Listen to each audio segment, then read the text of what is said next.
Okay, we got that one. Every,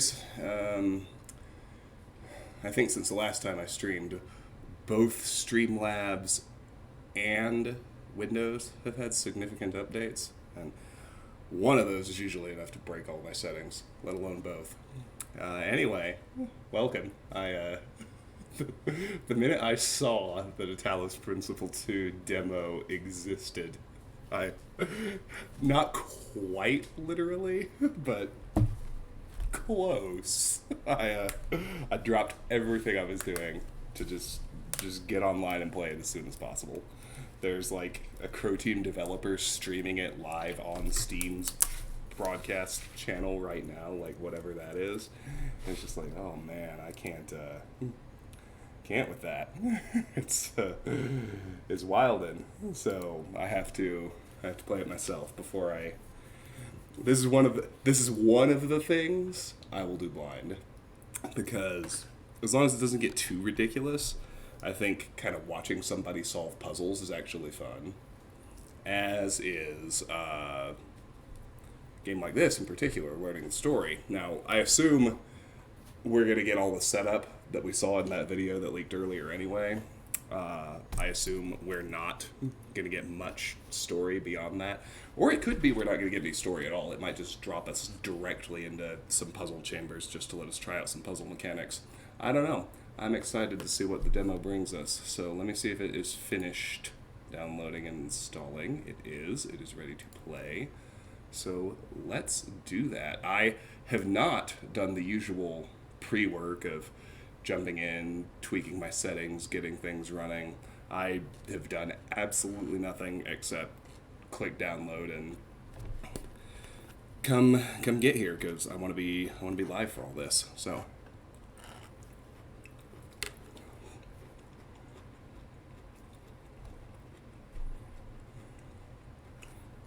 that being said, I realize happening now is very short notice.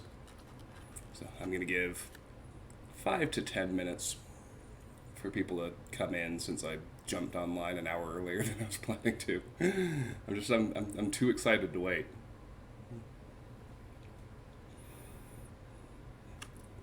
I, I, I with this, I'm actually normally a very patient person, and like even with like a development cycle, like a game being developed, taking however long it takes to come out. I'm extremely patient. I don't care. Take as long as you take. Make it as good as you can make it. But now that the game is the game is finished. It went gold a while ago. It has a solid release date. And more importantly,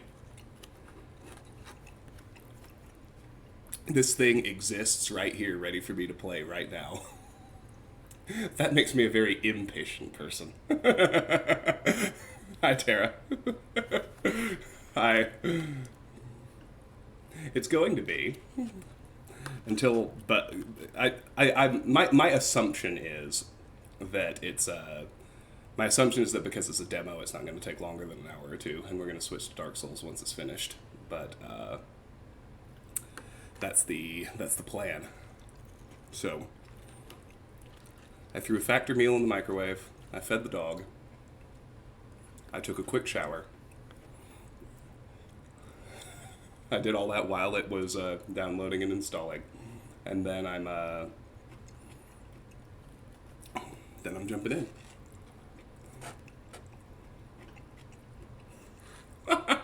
Oh, Tara. I mean, how could I fault you? I I began the the first time I ever tried to cook for myself, I was in my early 20s. First time I really tried to cook for myself, like a proper recipe meal. It was a fucking disaster. It was just awful. And I would say that over the course of the couple years that I was with Sharon, among the many, like I don't think, anything can happen over the course of decades. It might not even be all the way over. We might get back together. You never know. I doubt that one. Possible. Doubt it.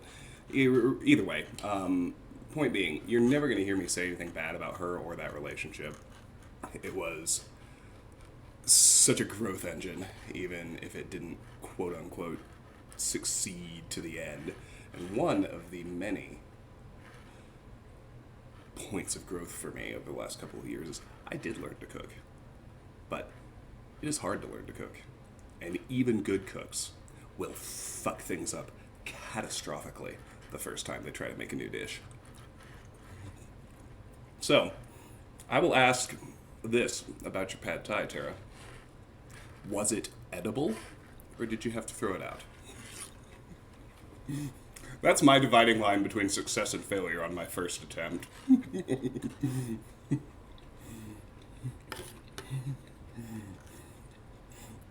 That's not true anymore. I can cook most things just fine as long as I have a recipe, but...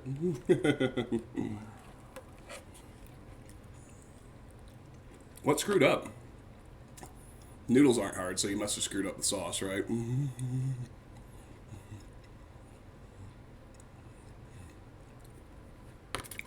I'm curious. I've never made pad thai. This is, like, legitimate. I've never made it, and I love it, so I'm interested in what trying to make it is like.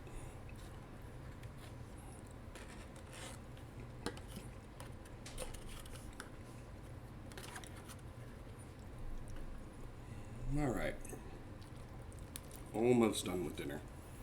So, it's been 7 minutes. I'm gonna fire it up. We'll start doing setup work. I'll wait till the 10-minute mark to actually click play or new game or whatever, but there's going to be setup work to do. We might as well do it.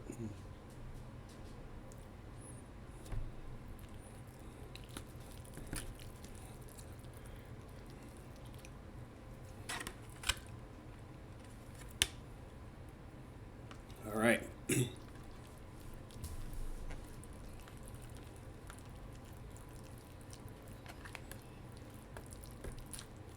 New Crow Team logo.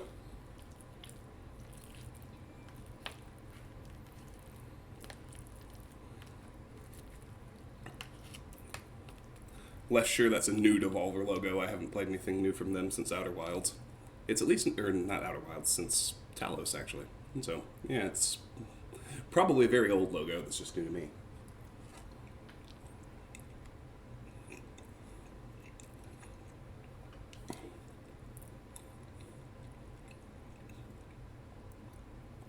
Flashing lights and patterns. Ergonomic warnings. Don't hurt yourself playing video games, kids. They need to start making these for sleeping in your fucking bed for people who are over 35. How to lie still for 8 hours and not destroy your neck and back. Oh, I thought it was gonna autoplay. It's waiting for me.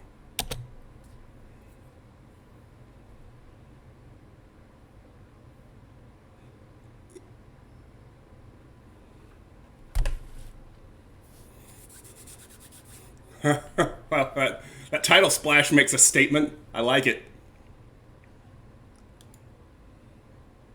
Absolutely subtitles.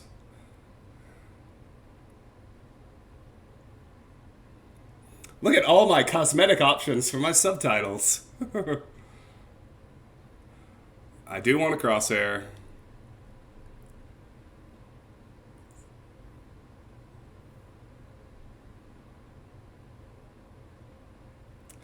Input hints, yes. A description of the currently carried tool. First pickup only.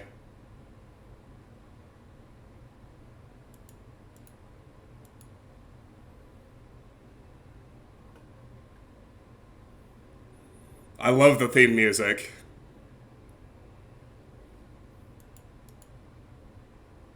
I was actually hoping there'd be a smaller one. The music's good, but I have it loud in my ears. It's drowning me out. Hey, Apothem. Good to see you. I am doing well. How are you? Alright. Yeah, we're going to play in first person. Reduce motion sickness. by preventing ground base rotation from rotating the view camera. I'm not sure what that means, so I'm not going to fuck with it. Did I change something? Yeah, I did. Tooltips. Borderless window, good res.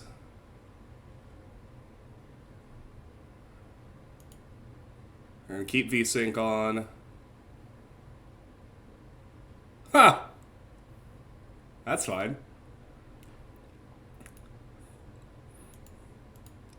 I usually like a 90 FOV, but I'll start with their default, see if it bothers me or not.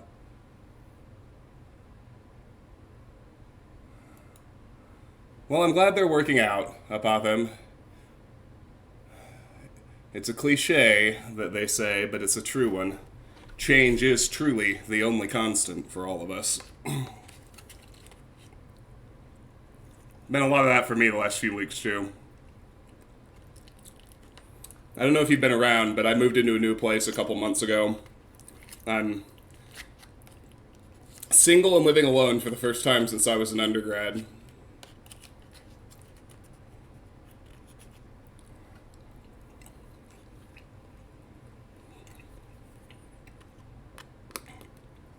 Ever since then, I've always lived with someone.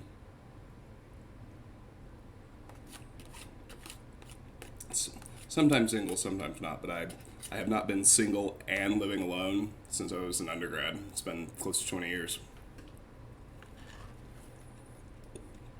It's going pretty well. How's, I don't want to pry. Share whatever you're comfortable with. What's been going on with you? Oh yeah, no, I totally understand. The Discord is in fact there for me to update you all, not the other way around.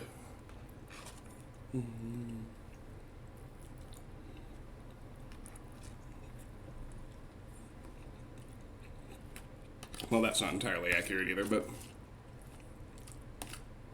Sorry, I just have a couple bites of chicken left, and then we'll try to finish out these options and start the demo, but... Hey! What? Tara, wasn't it you asking what the hell they were going to do if people were colorblind? Look at this. They've got 6 different colorblind accessibility options for people to still be able to solve those laser puzzles. Because of course they do. Crow Team is fucking amazing.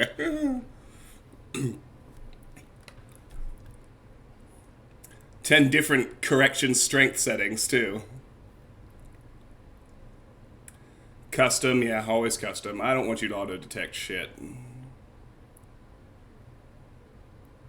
What are my options? I do not know what these settings mean, so I'm going to leave them alone.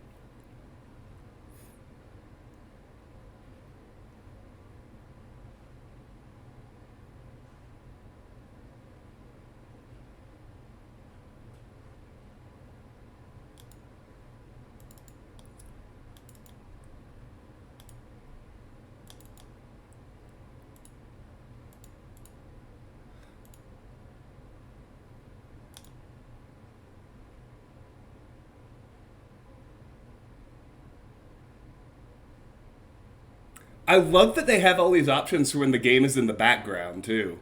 Like, if you want to just leave it running, they got you. They'll drop the volume and drop the frame rate, but they're not going to crash your game or close it. That's pretty cool. Alright. I'll start with the... I won't fuck with the bindings until they tell me what they are and I figure out I don't like something. Alright. I think we're ready. I'm going to finish my chicken and then we'll click go.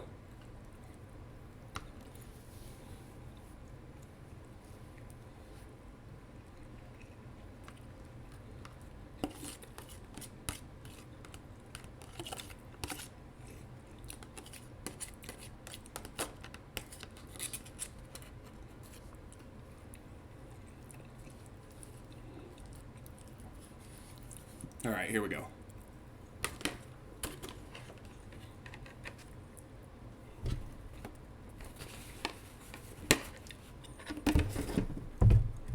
Beverage. Final missing piece. I need a seltzer.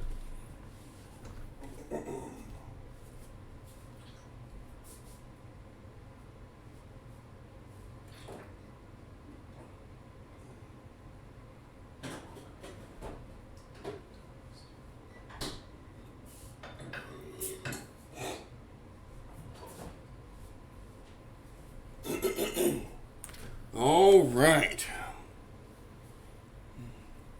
Oh.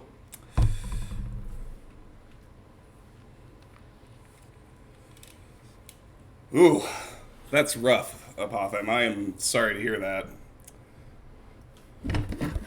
I was fortunately able to work because, you know, I do one of those not real jobs where I sit at the computer all day, but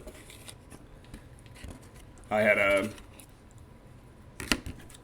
put in 8 months in 2022 of very bad respiratory illness, so I feel you on that.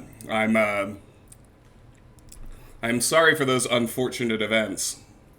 I am really glad to hear it's working out in the end. So I take it her daycare business is doing well. All right, now I'm gonna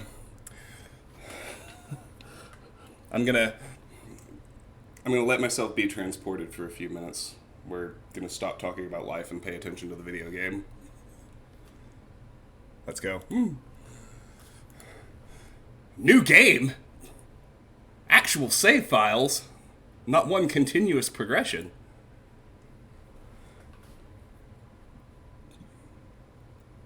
Specially curated glimpse does not completely reflect the full game. Some story elements and puzzles have been intentionally condensed to preserve the narrative experience and prevent spoilers. Fair enough. A prophet hath no honor in his own country. John 4:44. I have always felt that a human being could only be saved by another human being. James Baldwin. Initializing firmware. Firmware functional. Loading autonomous program parameters. The 1.08 loaded. System check. Passed. Initializing memory banks. Starting autonomous process. Ready. Autonomous processes instead of child programs. These are important. Language changes.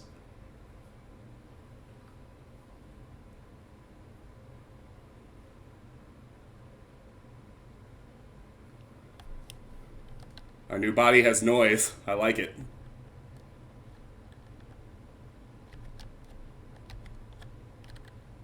There he is!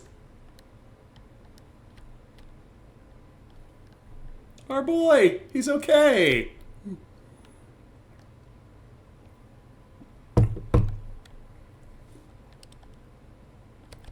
Now, I realize I said this when we watched the first video, but the mirrors and changes from the first game are so cool to me. Like, that was the exact same dialogue, except he changed the word maker to the word friend.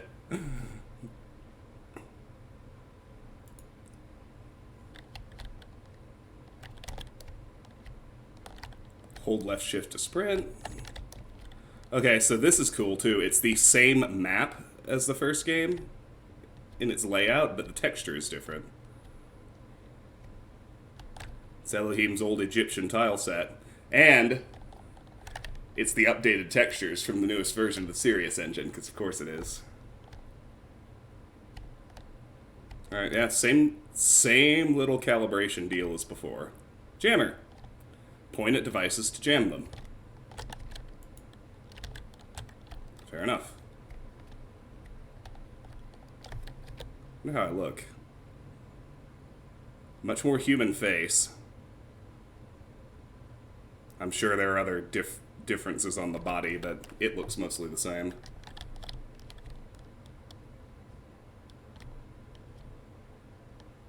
Okay, nope, we're changing now. There were not boxes in the original. Use as weight or place another object on top. Alright. Alright, the glowing wires to show where connections are. That's a nice visual cue that'll help a little bit. I'm sure we'll need it more later. Yeah, so obviously we're still in an Elohim simulation right now. This architecture and landscaping doesn't make any sense. And that's okay. Alright, the map has changed too. We're not in familiar territory anymore. That was a nice nod for the first few seconds, though. I liked it.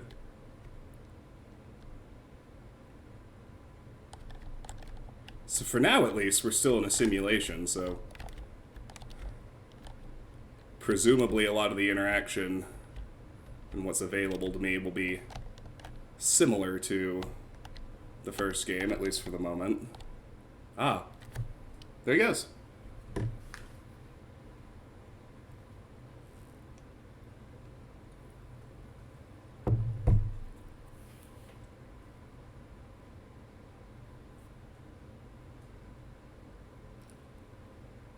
Okay, cool.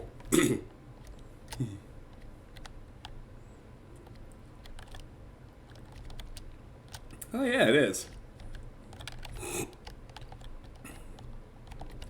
Alright, so I need 4 yellow sigils to get this open. I'm sure the colors are going to be different now, too. And I need 3 green ones for that. So I guess we're going to go get the 3 green ones first. My trials of initiation. Learn to be alive, then go be alive. If only we had trials of initiation as people, so we could, like, have, like, a dry run, figure out how to people before we have to go out there and actually people in ways that affect other people. Cubic steps. Alright. That's pretty straightforward.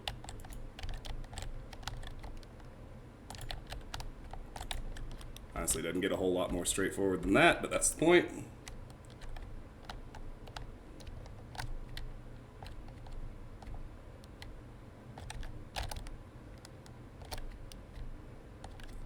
Good lord, what a dream. Yeah, I know.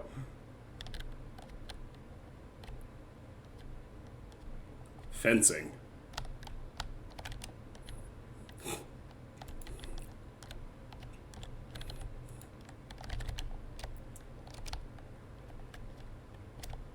Aha, okay.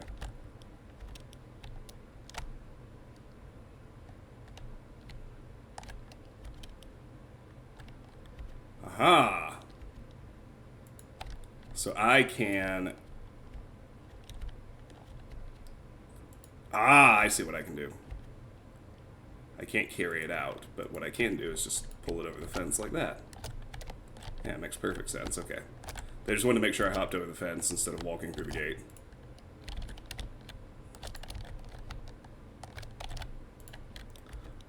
It is not that the puzzle is hard. I'm trying to check to see if there's other stuff to find. Like, there was so much in the first game, like the paint buckets and the QR codes and the Easter eggs, not to mention the stars. I'm trying to just check corners of the rooms and little nooks for that kind of stuff. And I'm sure eventually there's going to be a real comprehensive guide and I can go through and do like a meticulous find absolutely everything run like I did the last time I streamed the first game, but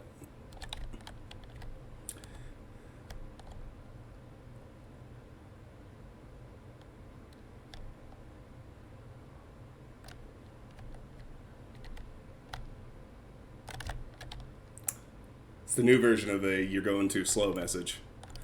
Within reach.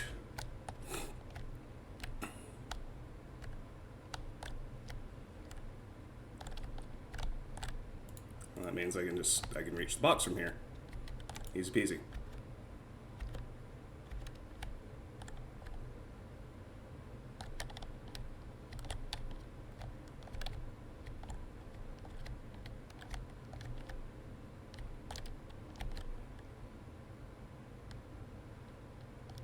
There you go. More new dialogue. See how things have played out since our one protagonist woke up in the real world. Symbols of the process by which our people were created. Alright. Still got sigil puzzles. Don't feel great about that. They were by far the weakest link in the first game. They were not exactly what I'd call fun. Alright. Oh, yep. They even threw in a few little glitches just to remind us that Elohim's world is still a simulation. Alright. Aha! QR codes are a thing! At least...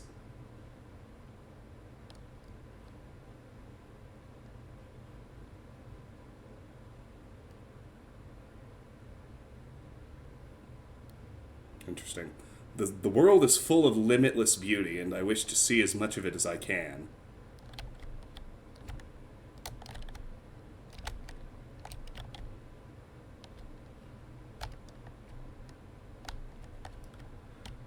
So are they just gonna do... Are they gonna do, like... I get the sense that other than, like, some of the core puzzle mechanics, what they're really doing is they're just gonna, like, clear all of the nostalgia out of the way in the tutorial in the first hour, and then they're gonna go big on brand new ideas as soon as we get out of the tutorial, which is this nice little aesthetic recap of the first game. I think that's probably what's happening here.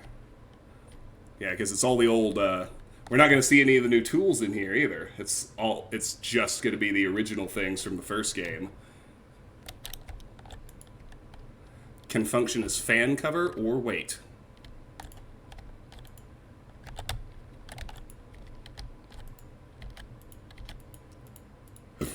Alright, so yeah, these are just real basic callbacks to the mechanics of the first game. Put the fan on there. Put the box on the fan. Ride the box.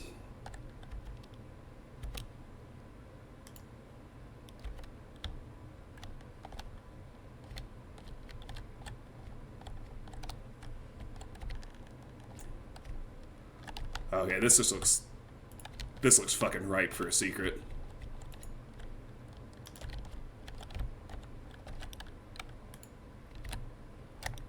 Let's see about that, shall we? Can I not get on it now? Well, that would be lame. Ah, okay, good. No, I can. Ah!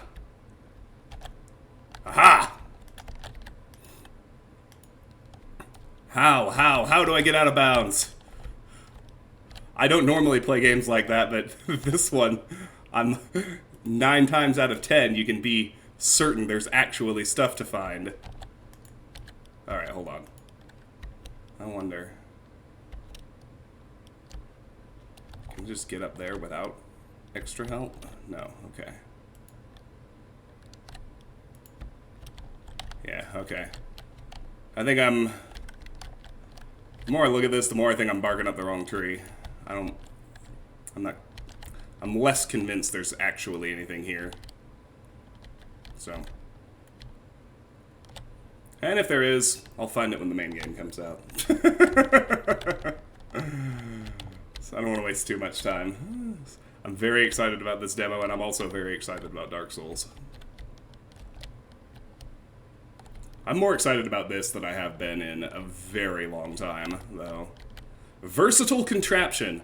Alright, so the names of the puzzles are still hints, but this was actually a pretty advanced mechanic to figure out in the first game, that you could use it both as a weight and as a jammer. So you could disable 2 objects at once. Yeah, now let me look. That's what I was trying to get on top of a minute ago. That structure right there. That's trying real hard to see if there's any reason I think there's actually something out there. Can't tell. Alright. Now, I don't need to be too thorough. This is a demo.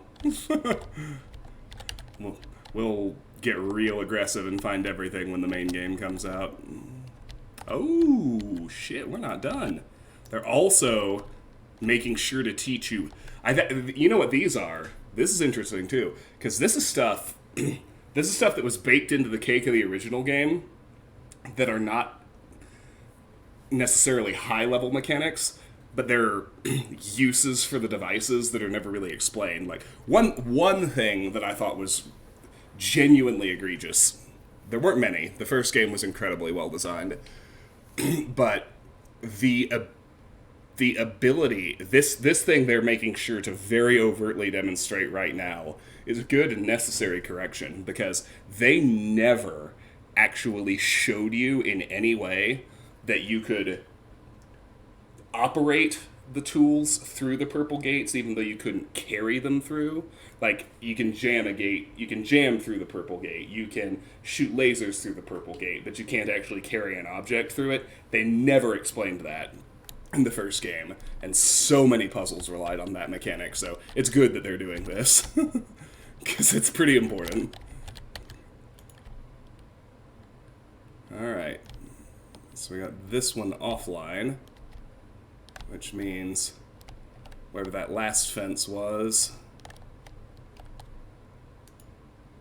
Well, I can't disable the fan. I thought I'd be able to disable the fan. Fascinating. Where's the actual sigil? Okay, sigil's in there. What am I trying to do?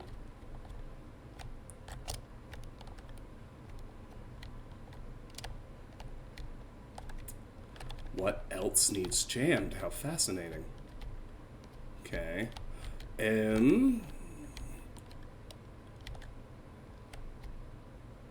So other things I know I can do. There's always the good old-fashioned jammer juggle.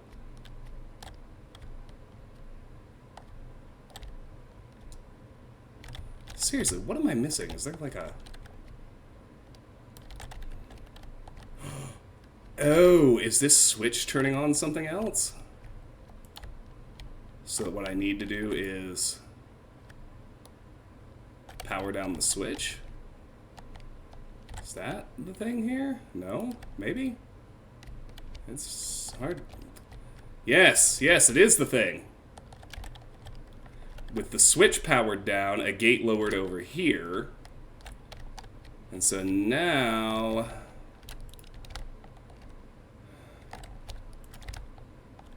we can bring yet another jammer to jam the fan, and that should get us through.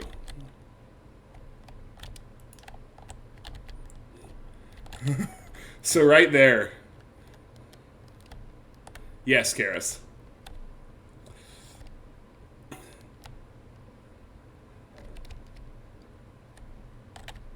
So Elohim has told us that this world is but a dream.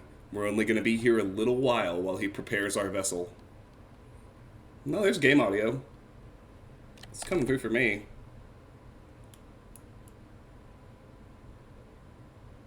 And it looks like it's normal on my capture setting, too. Y'all don't hear it either. Okay, hold on. Because the... well, shit, that's no good. Alright. Well, hold on. Let's just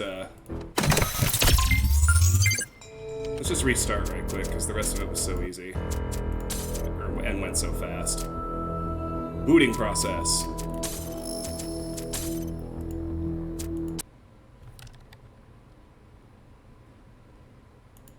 It's just I don't want you guys to have not been able to hear Elohim or anything. A prophet hath no honor in his own country. John 4:44. I have always felt that a human being could only be saved by another human being. James Baldwin. Yeah, well, good. That was the idea. Okay, so what we're going to do is... I'm going to move fast this time until I get to stuff I didn't already explore. This is just so you guys can hear the ongoing perfection that is Tim Watson doing Elohim's voice. Because it's so good!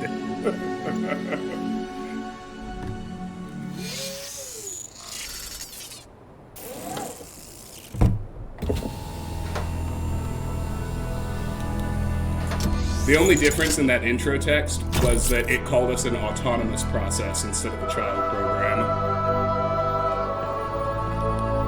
Behold, child, you are risen from the dust, and you walk in my garden.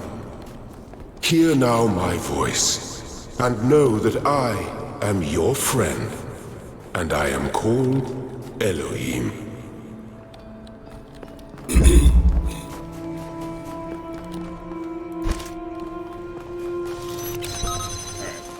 So I was going real slow, taking my time, looking in every corner of these first few puzzles. I didn't find anything, so I'm just gonna rush through them and everything except Elohim talking, and then we'll pick up where we left off on like the 5th tutorial puzzle. We weren't very far at all.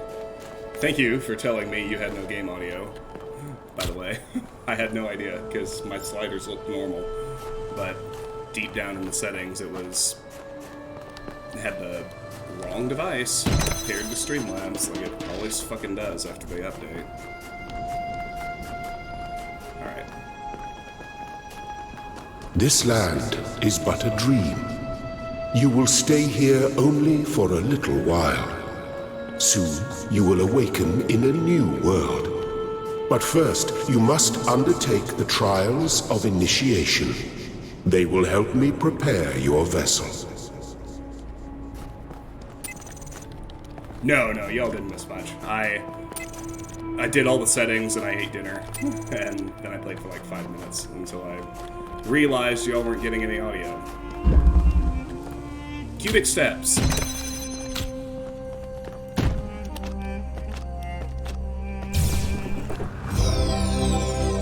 Well done, my child.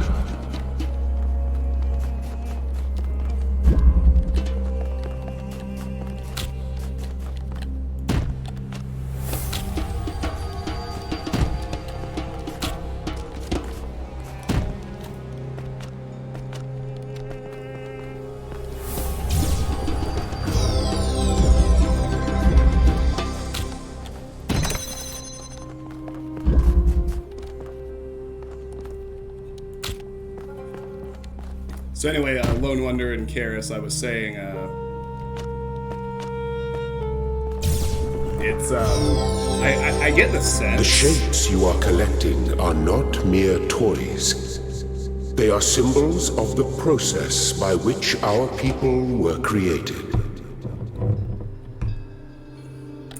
I get the feeling that they're just gonna, like, hit you with a tidal wave for the, you know, that small subset of us who played and enjoyed the first game. They're gonna hit all of us with the tidal wave of first game nostalgia in like the first hour, and then I think they're just gonna go big with all their new ideas. That's how this feels to me in the early going.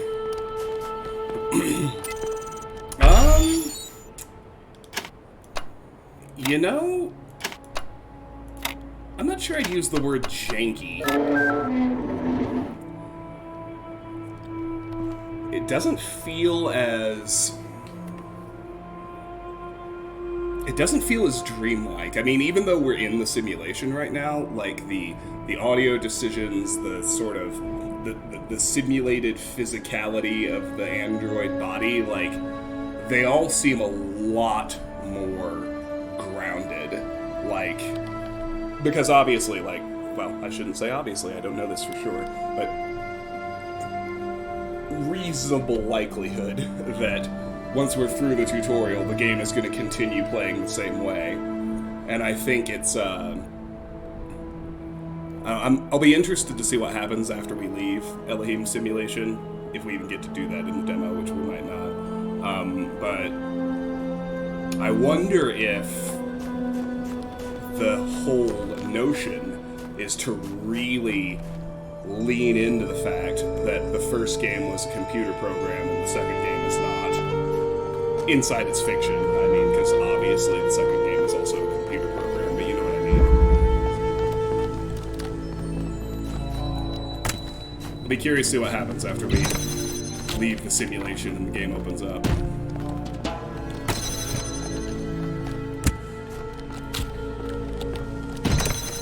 Almost forgot the second box.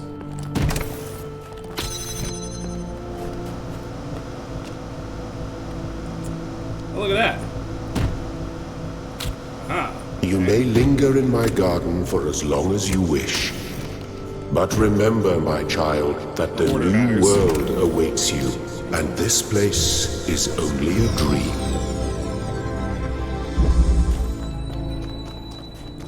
Alright, so this is the last one I solved before people came in. So yeah, so they still threw in a few, they threw in a glitch there. You know, what do you call it? A de-render, maybe? I don't know what the right word is, but the, just show us that right now, at the very beginning, we're still in the simulation.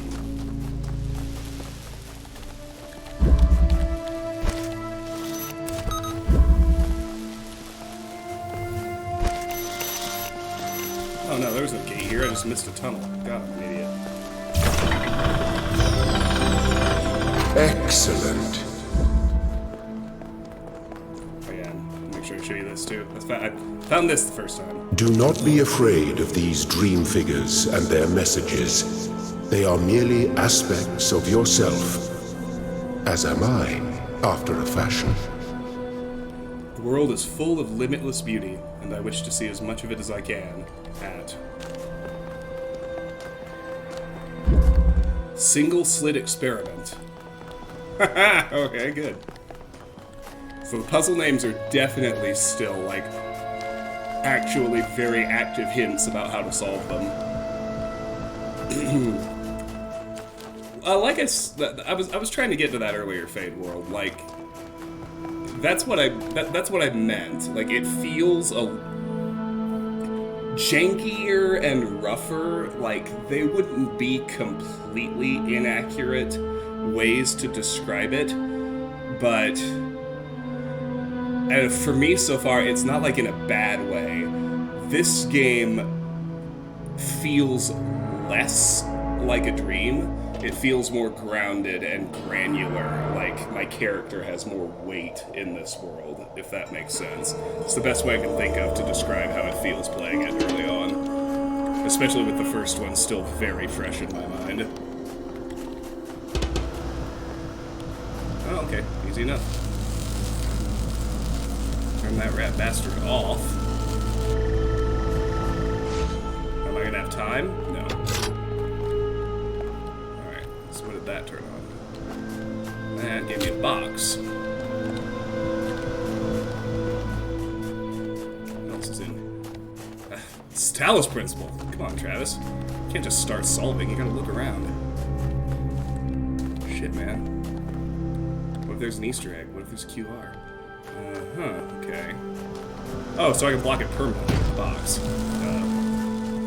That was actually very easy. As tutorial puzzles probably should be.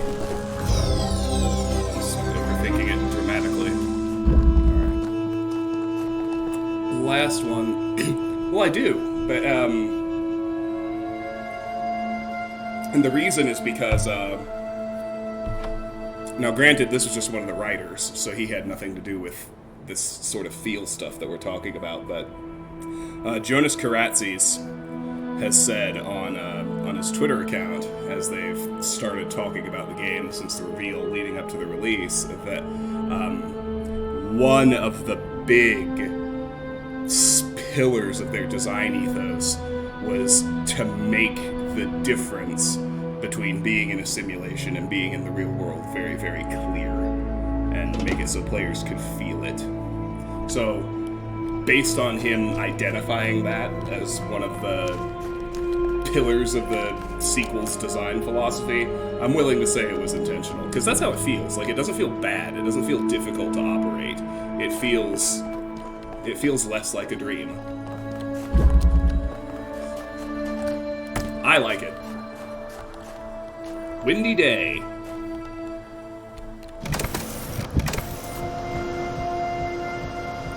Does that mean use a fan as a fan? Grab a box. Use a fan as a fan.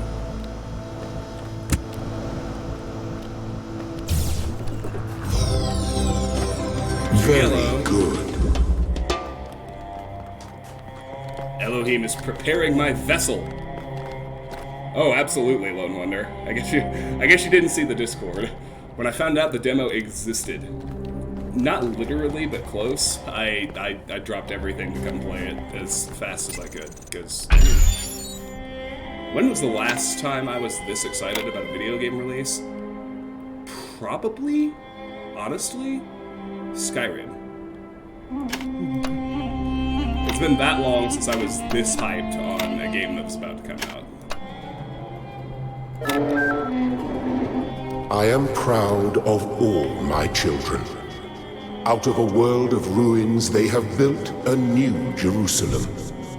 And there your brothers and sisters await you to celebrate your birth. Okay, so yeah, already we're taking the story in dramatically new and different and cool directions. Go to New Jerusalem, meet my brothers and sisters. Let's go. Fundamental connections. Right-click to keep connections. Connects energy beams between devices. Alright. Come on, we all remember this from the first game. You say there simply has to be another target. There must be another connector hiding somewhere. Okay. I was expecting the 2-target puzzle first, but no, this is the 2-connector puzzle. That's fine.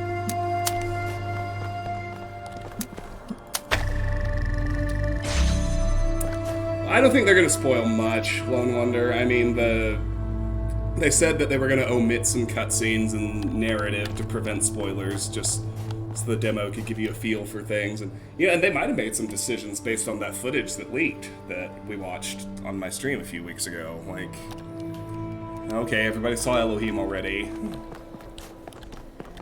It's cool if we show off that part of the game. I feel like they're gonna have to... I feel like what's gonna happen is we're gonna get out of here, and then we're gonna skip all the cutscenes that reflect our move from this to wherever the bulk of the main game takes place. And then we're gonna pick up, like, riding into that big-ass pyramid to solve some more puzzles for the rest of the demo. Like, I'm already certain we're gonna skip New Jerusalem and all the story developments that are gonna happen there. I don't even need to see it. If I were releasing a demo, that's just the only thing that makes any fucking sense to do. Alright, so we got boom, and a boom, and a boom. I'm sorry, what else do I need? Oh, this. Alright, this is like literally an identical retread of one of the first game's puzzles. That's alright. We got it. Not literally identical, but extremely close.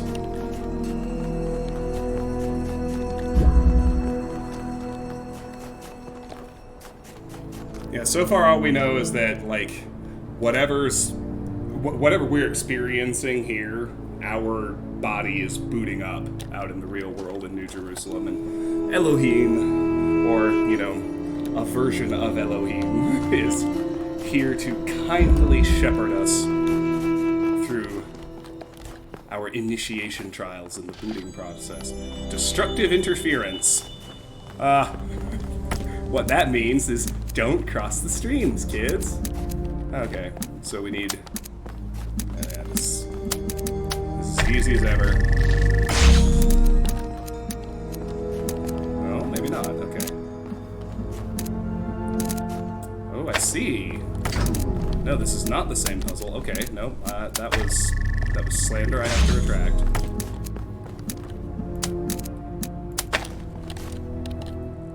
That's not a transmitter. Dumbass. Third connector! That's how she do. Okay, so we don't need that one anymore.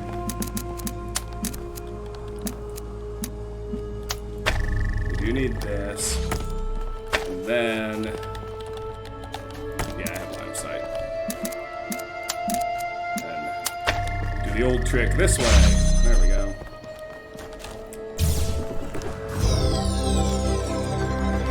checking corners and walls and stuff just to see if there are any more secrets. So far, there's just been the single QR code. So that's there.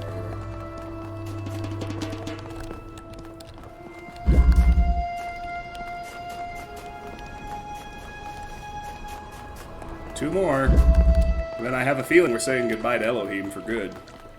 But it's nice to know it's nice to know that at least in a sense, he did in fact survive the first game. That is nice to know. Alright, so here we go.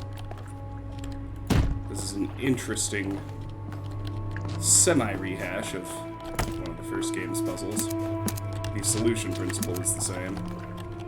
Elevate your laser.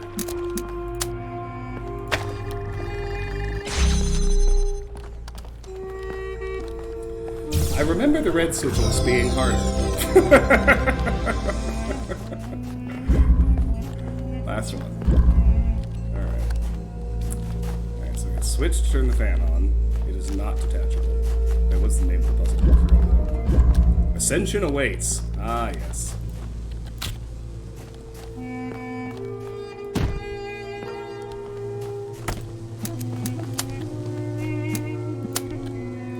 Launch your laser. That's it. Time to go. Thank you, child. I have finished preparing your vessel. Now hear my advice. A new world awaits you, full of dangers and mysteries, signs and wonders. Things that I in my garden could never have imagined. In that world, you will have to be careful and smart and curious. But above all else, you will have to be human.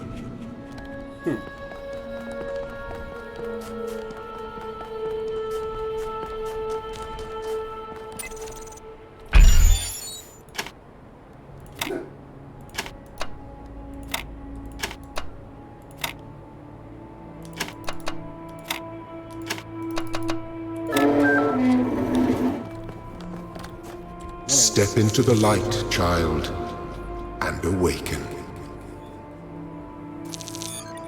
Whatever happens, we're in it together. Lilith. Hey, that was one of the, that's one of the Gehenna NPCs.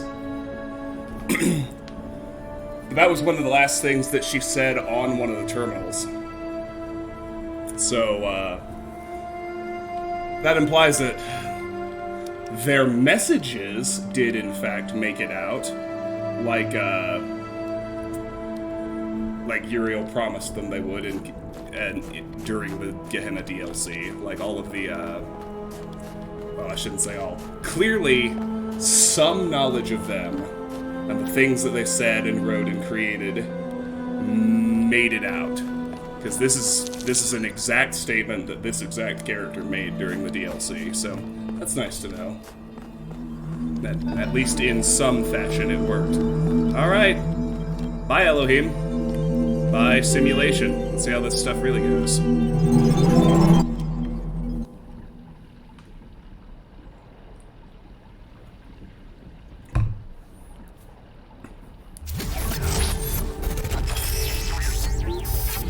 Oh yeah. Sleep mode disabled. Function check. You're awake. Welcome to the world of the living. I'm alive! What is going on? Hi, pleased to meet you. What is going on? Well, let's be polite. Hi, pleased to meet you. Oh, you're polite. What a rare combination of traits. If only the algorithm produced more people like you. Oh, but I'm confusing you. Don't worry, everyone is confused at first. You see, we all start out without a full knowledge of our own history, so we have the freedom to form our own opinions. I could really use some pointers. Yeah, this must be number 33. I didn't catch that at first, Lone Wonder, could I? I love this so much. I love this so fucking much already. I could really use some pointers. Of course. You want the short version or the long version? Long, come on. get me! This game fucking sees me! I want to know everything in excruciating amounts of detail! I've never been so seen! All right, you asked for it. A long time ago, our ancestors dominated this planet. We call ourselves human, like they did, but they were organic. They built an advanced technological civilization. But unfortunately, their impact on the ecosphere caused changes in the climate, and an extremely contagious virus was released from the permafrost. Didn't they have advanced medicine, too? This That's is still something just our recapping the first historians game. still debate. Why weren't they more prepared? Why did they invest so many resources into making war, and so few into useful research? It's hard to understand. But no matter the reason, in the end, they simply ran out of time. So where did we come from, then? A team led by a scientist, Alexandra Drennan, began a project that was intended to create a new humanity. But knowing that there wasn't enough time, Drennan initiated a process, a series of iterations inside a simulation that would lead to the emergence of true artificial intelligence. That's why we remember Drennan as the progenitor. The simulation was controlled by Elohim, who wasn't really meant to be intelligent in the proper sense of the word. But it all took much longer than anyone had expected. And over the centuries, Elohim actually became sentient. Sentient and afraid. He didn't want the simulation to end, so he tried to cheat. I feel sorry for him, really. The whole simulation was built around learning to defy him.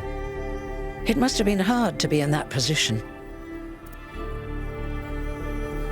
True.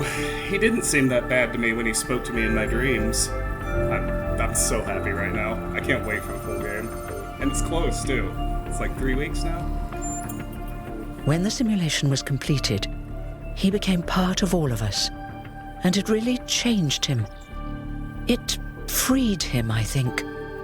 You'll always hear him in sleep mode, taking care of you. That's what he is, after all. A caretaker. That's pretty great. Oh shit, we're just getting the whole first game aftermath lore dump right at the start. They are doing what I thought they were doing. They're doing everything that really ties to the first game in like the intro, so they can just go in these radical new directions. I respect that a lot as a design choice, actually. Was there anyone else in the simulation? Yes, there was Milton, the intelligence in charge of the archive, a project initiated by Arkady Chernyshevsky, which was meant to collect all of humankind's knowledge. His story is a lot like Elohim's, but Milton became the ultimate cynic. They say he's part of us too, in some way. And the simulation created us? It did. Long after our ancestors died out, the first new human was born. We call her the Founder, although the name she took was Athena. She then woke up Cornelius and Eustathius. Together, using the tools left behind by the progenitor's team, they created 10 more humans. These 12 who followed the Founder are known as the First Companions. Athena and the First Companions then set out to rebuild the world, and they founded the city of New Jerusalem. But then one day, she suddenly disappeared. Many still await her return. Okay. So we're gonna find Athena somewhere. At some point. Maybe. It'll be so good to hear Aaron's voice. Whenever we do. And how do I fit in? Before the Founder vanished, she set a goal for this city. We call it the Goal. Capital G and all. To make 1,000 new humans and so complete New Jerusalem. Well, that's the official story, the way the mayor tells it. And I'm number 1000? So what's the unofficial story? Some of the first companions, like Byron, don't believe that Athena really wanted us to stop growing. They think her ideas have been twisted and embellished.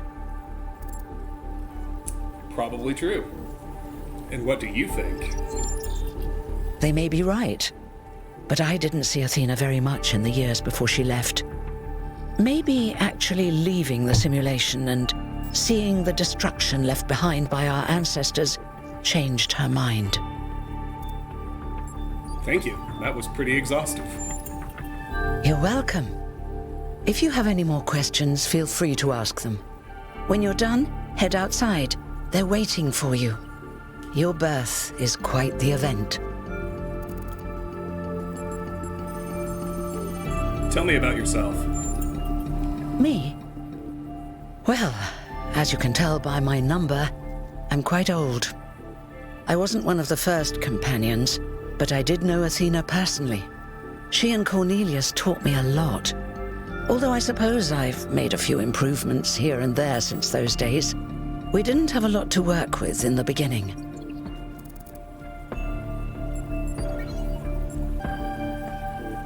Will there be more new humans after me? You've only just been born, and already you step right into a major controversy. The goal, as most people understand it, was fulfilled the moment you were born. Now New Jerusalem is complete, and we can live in balance, without damaging the world like our ancestors did. That's the orthodox view, I suppose, but there are many who disagree. You'll have to figure out where you stand for yourself. Okay, this is already...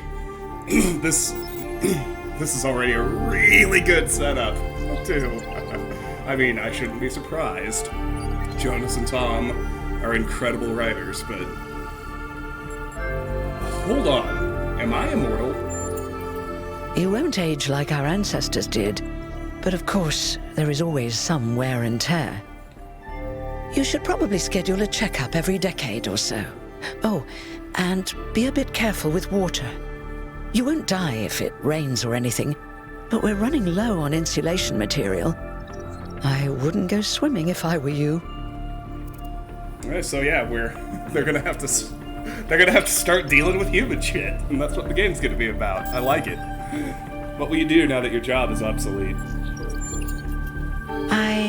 I haven't really thought about it. This is all I've done for the last few centuries, and I like doing it. I guess for now I'll just take a break, and we'll see what happens. I'm ready to get going. Oh, one more thing. Like all citizens of New Jerusalem, you have access to the interface, which you can use to read the news, chat to your fellow citizens, and so on. It's a crucial tool, and modular too.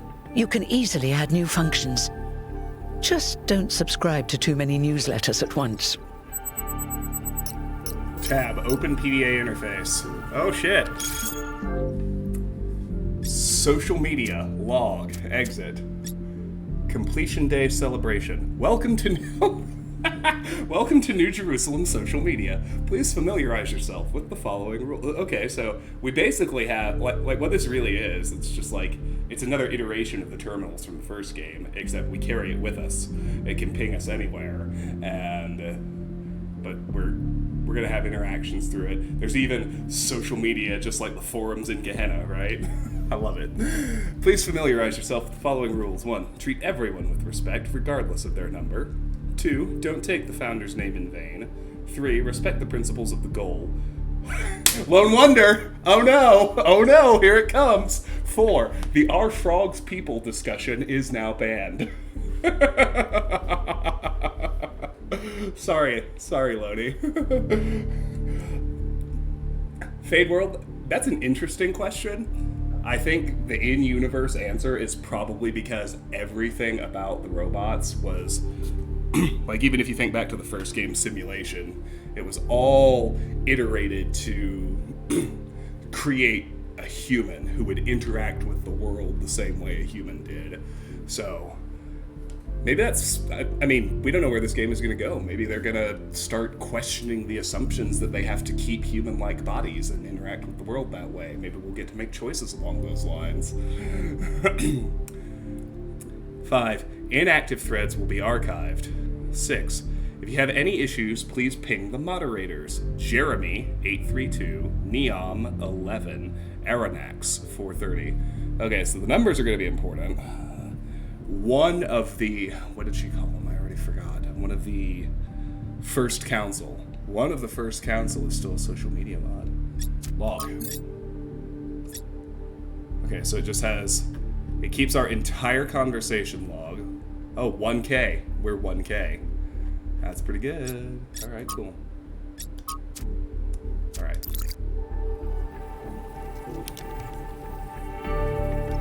Can I talk to you again? No, I can't.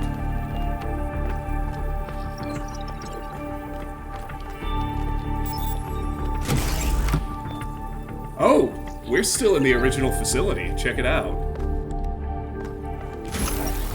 Yeah, okay, no, we're in the facility from the first game. Same place, same dam, same water, same EL facility markings, everything.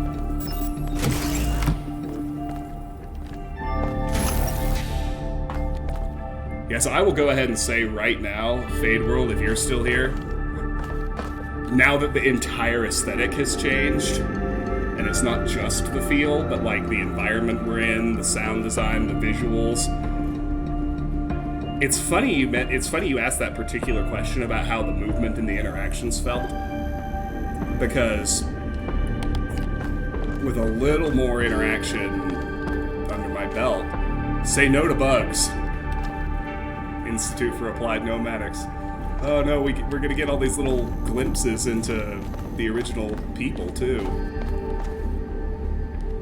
But what I was gonna say is, it felt like a bit of a mismatch in the tutorial segment, but it feels very appropriate here.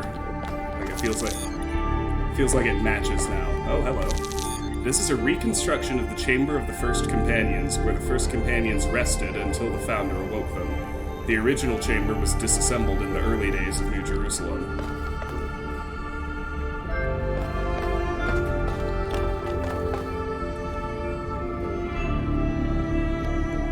Oh shit, it's a Jeff Goldblum paraphrase. We stopped to think, and it turns out we could and we should. Institute, I mean, you have to be really, really deep in the game's lore to understand that this is a reference to Jeff Goldblum from Jurassic Park. But it's pretty great.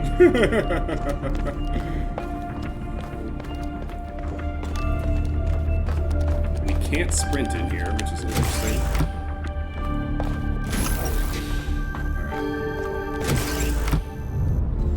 Oh, hi.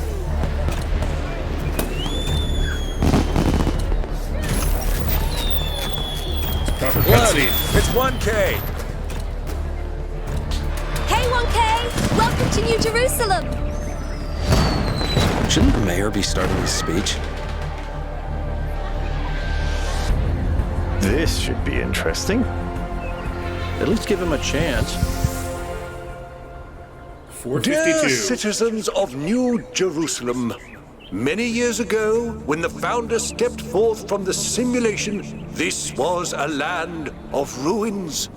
Our ancestors, in their hubris, undermined the natural foundations on which their world had been built.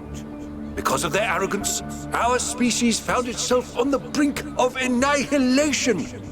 The Founder aimed to set us on a new course. You never even met the Founder. Her vision was of a city, a new civilization that would know its limits.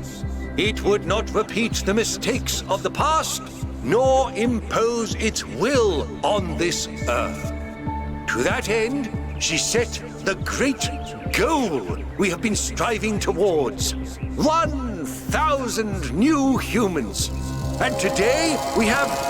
Oh dear, what's that?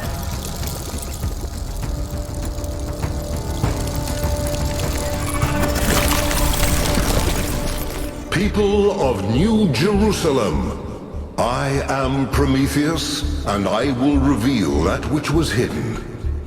The flame has awoken and summons you. Who is brave enough to answer its call? We await you upon our island where... Curse you, Pandora. You will not chain me again.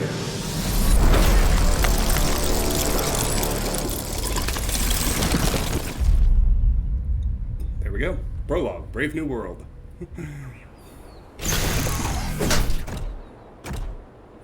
So definitely skip some stuff there.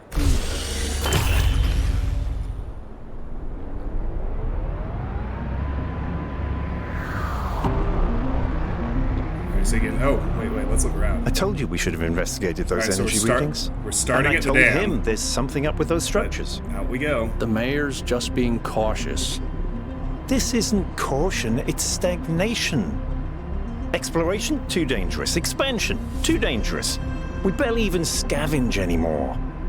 You call it stagnation, I call it balance. And I call you an idiot. Here's a thought. Try to be a little more diplomatic when you talk to the mayor. See what I'm working with here, 1K? I'm gonna need a fresh pair of eyes on this expedition. So obviously we need to... obviously the central mystery of this game is going to be what the hell the superstructure is. And who built these dramatically more advanced microparticle machines. Like we just saw via Prometheus. My guess is it's the founder, Athena, who has been missing at this point for centuries. Someone who hasn't spent several centuries hearing about the goal and the founder and all that nonsense.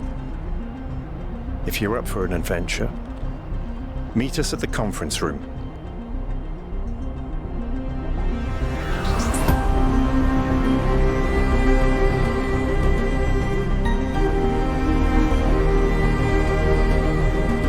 Hell of a nice city they built.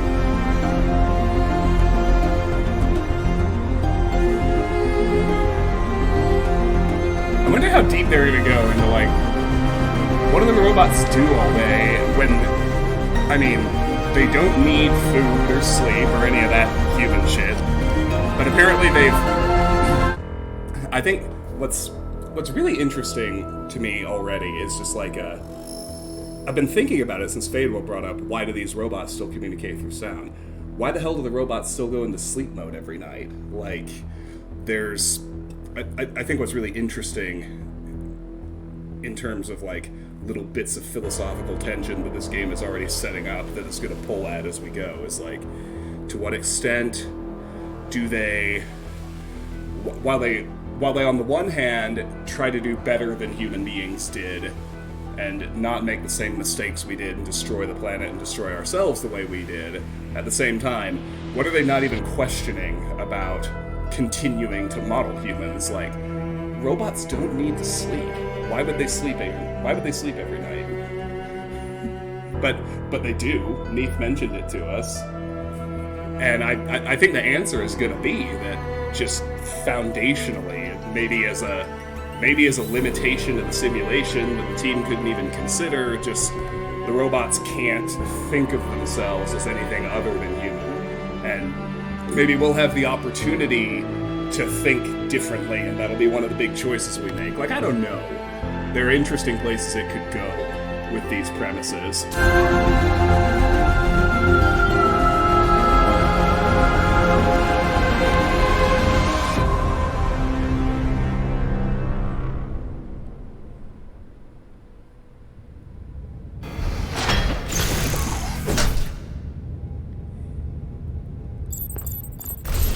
10 briefing. Hey, objectives. Be constant. Remember the goal. Perfection is unchanging. Oh, that's some nonsense propaganda bullshit. Be humble. Recognize the limits. We are not above nature. It's also fair. What's broken now? Josephus, 558.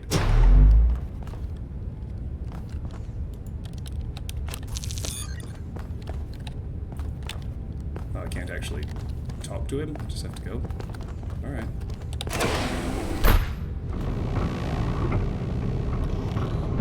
I thought for sure I'd be able to talk to him, but none of the interaction buttons did anything.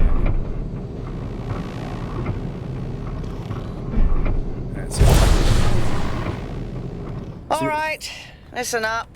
So we're starting to already see, too, like... Because when I saw it, I was like, well, why the hell did they build a dome? They don't need to worry about... Robots don't need to worry about anything. And the answer is actually they're worried about tainting nature with their city, which is much more interesting and understandable based on their specific history. I know you're all having fun down there, but the grid is overloaded again, so maybe you could switch off your personal consoles or your lawn mowers, or whatever the hell you've all decided to switch on all at once. I might not be around to babysit you for a while, and you don't want stuff breaking while Pellegrino's in charge, do you? That's it. That's it. Don't worry, 1K. I see you there in the elevator. I'll have you moving again in a jiffy. Great way to start life in the city, huh? Alright, so after several centuries... What the hell is a jiffy? These bloody language libraries. I like that. What the hell is a jiffy?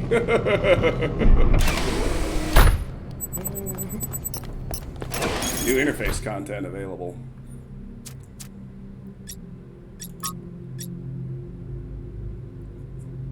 Ah, completion day celebration. New threads, okay. I think I forgot to actually look at this. Hermanubis 452. Dear citizens of New Jerusalem, your hard work and faith in the Founder's vision has finally paid off. At long last, the goal established so long ago will finally be reached.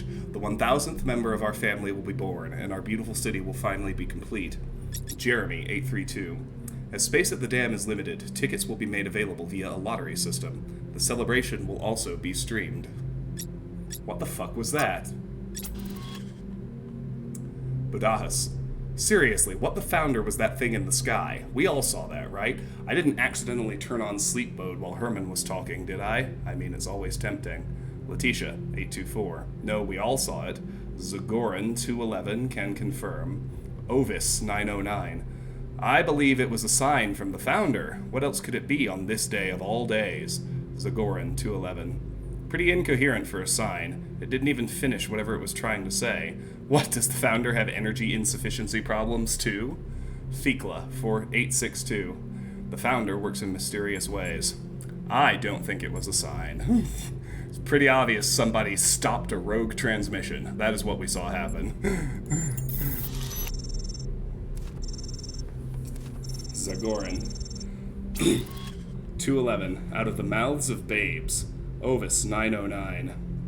How could such a remarkable display of unimagined powers not be a sign? It's something, but not necessarily the Founder. I think that's already what I'm going with. It makes no sense. It could be a sign of life, but that doesn't mean it's intentional. It was definitely intentional. They were talking to us. It could be coincidence. No. He spoke directly to the people of New Jerusalem. It's something, but it's not necessarily the Founder.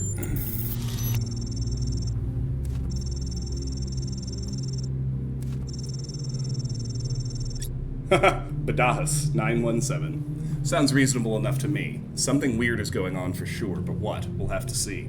Thekla, 862. Riddles and puzzles are the foundation of our journey. So it began, perhaps so it will continue.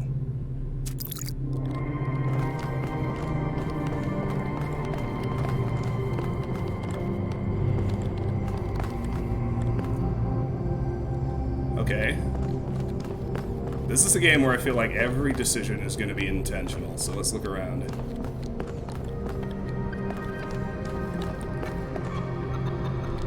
Alright, so this is actually really keen-eyed detail, because look at this.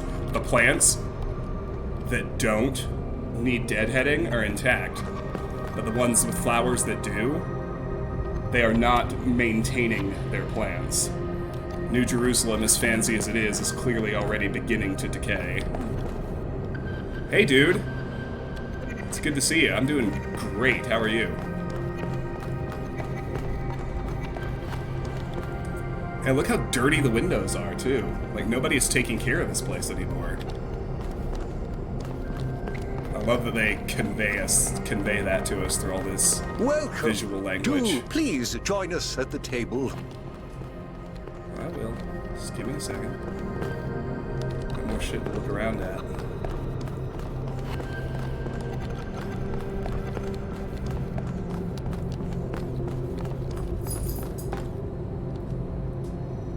Byron, Hermanubis, Alcatraz, and Yakut. Because Byron is 7, so he was in the first council.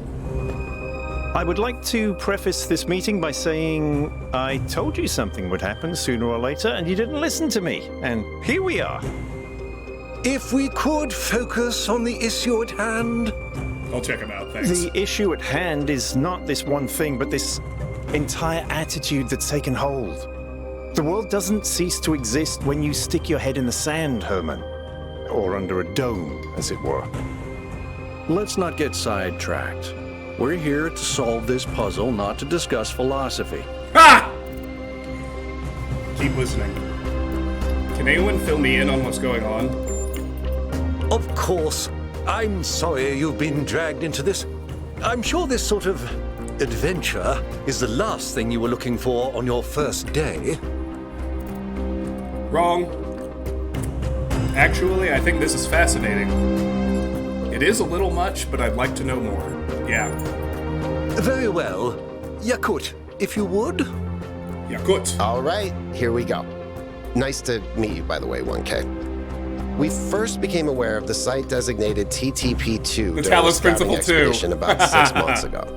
It's a large island with a remarkably varied geography, and it looks like there are several artificial structures of some kind. We recorded extremely unusual fluctuating energy readings from somewhere in the middle of the island, but couldn't really make sense of them. I wanted to go and have a closer look, but the decision was made that it was too far and not relevant to the goal.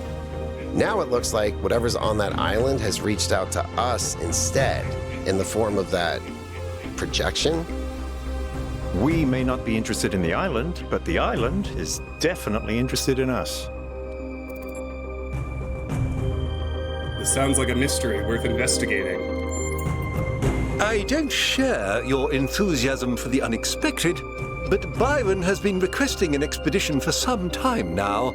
And at this point, I'm forced to agree that it's necessary. I agree. Then it's settled. The expedition is approved. Byron, you will be in charge. Al will be your second in command to ensure a balanced approach.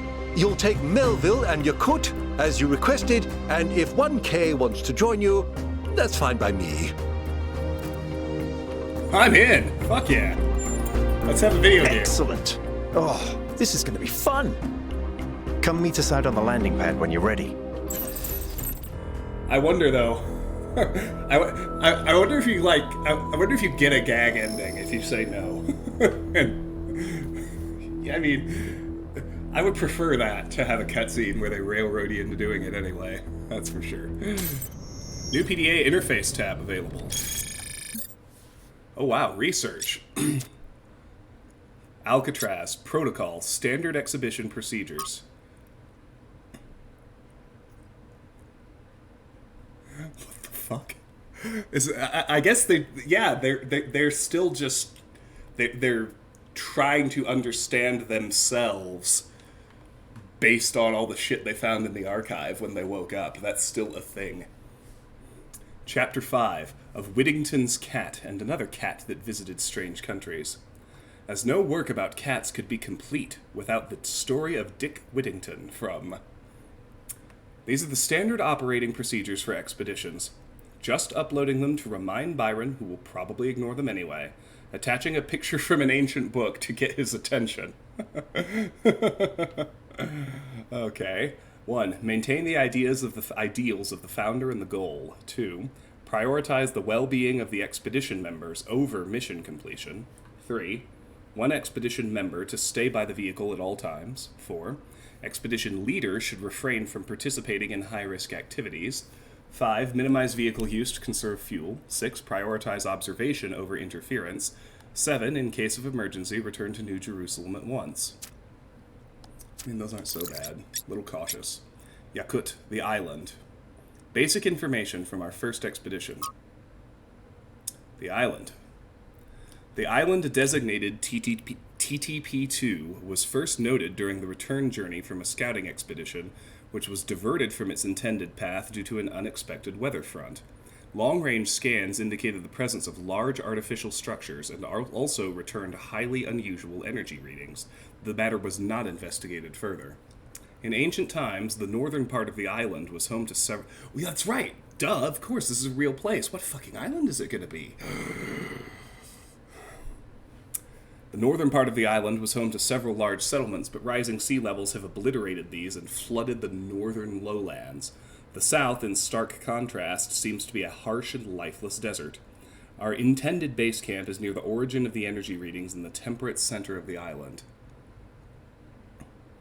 Is it Australia? I can't remember. Is the Australian outback in the south?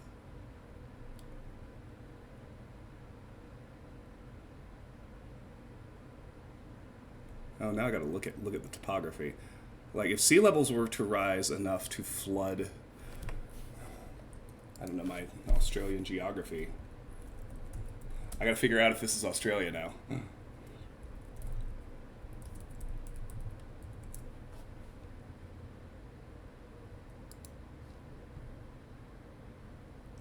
Nope, it's not Australia, because the outback's on the north.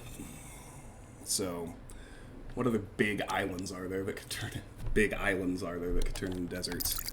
I don't know. I guess we'll figure it out. Join the expedition. All right. I've got to be able to talk to the mayor, right? Yeah. Oh, okay. That little there's text bubbles above their head when they have dialogue for me. Oh, I didn't. Sorry, Lone Wonder. Thank you for pointing those out. Be constant. Remember that. Okay, that's the same. Perfection is unchanging. Now that's bogus-ass nonsense. We are not above nature. I'm largely on board with that, but talk to Hermanubis. What can I do for you, 1K? Haha. How did you decide to become involved in politics? It was a time of great uncertainty. The founder had left us, and our society was at a crossroads. History teaches us that during such times, terrible passions may seize the people. Madness, anger, revolution, civil war. Our fragile city could not afford such things. That is why the founder gave us the goal, a path to equilibrium, not only for the planet, but for ourselves. I merely picked up where she left off. How do you feel about Byron? He is one of the first companions, and as such has done more for our city than you or I ever will. I simply wish he could be more reasonable. What's your vision of the future? I believe we can exist quietly, happily, without imposing ourselves on this world, finding meaning within ourselves and in the natural miracles that surround us. I don't exactly disagree, but your city is kind of decaying. I have to go. It's always a pleasure to speak to a citizen. Alright, there's our mayor. Jeremy. Hello, 1K. This expedition is taking a lot of our resources. I'm really not sure it's a good idea. But what's done is done. So I have a lot of work to get on with. Who are you? I'm the mayor's chief aide. What do you do around here? All the things no one else wants to do. Polling the citizenry, implementing new policies, recording decisions, fielding questions people could answer elsewhere. What do you make of recent events? Our goal as custodians of New Jerusalem is survival and stability. Our ancestors proved human civilization is precarious. This apparition in the sky, and now your expedition to its supposed source, these are more precarious than stable. I don't like it. What do you think of me? You represent the completion of the goal. I'm proud of what we've achieved, and the restraint we show in not pushing ourselves further. What do you want? For our people to be happy with what we have. Some of us may have an adventurous spirit, but that can never be sated. What matters to me is having my loved ones around me, safe and secure. This game is going to go so many cool places. Thanks, I won't keep you any longer. Alright, let's join the expedition. Anything else out here on our landing pad and our cool VTOL helicopter? So, what's the verdict? Are we going? Yes, this is an opportunity we can't pass up. I guess Byron was pretty convincing, hmm? Well, we'll see. I just wonder how much of the city is going to fall apart while I'm gone. Actually, we haven't been formally introduced. I'm Melville, New Jerusalem's only decent engineer. Saved you from the elevator. That you did. I'll let you know when I need an oil change. Nice to meet you. People call me 1K. Pleasure. Now let's get this show on the road. You ready to go? Yes. Yeah, I've looked at everything.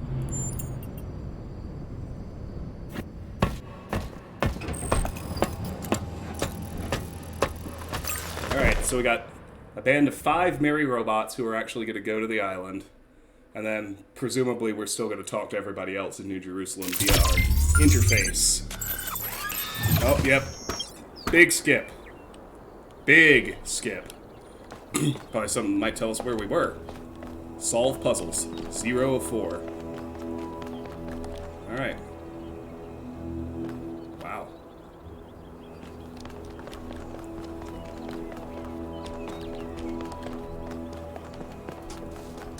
So obviously one of, if not the central mysteries of this game is going to be who built this shit and when. Yeah, I know. I mean, it's Crow Team and Devolver, so it's weird to say in 2023, but I'm not surprised that there was a demo. I am really surprised at how meaty it is.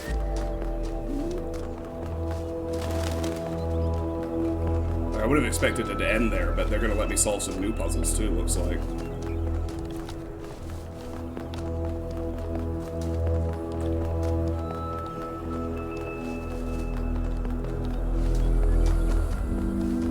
Milton became the ultimate cynic, but in many ways he is also part of all of us too.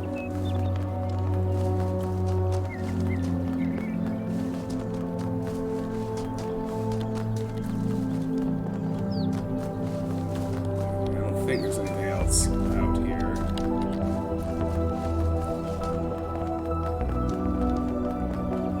Love the new music, love the new environments. Frogs! Lone wonder the discussion may be banned, but the game actually has frogs this time. is that better?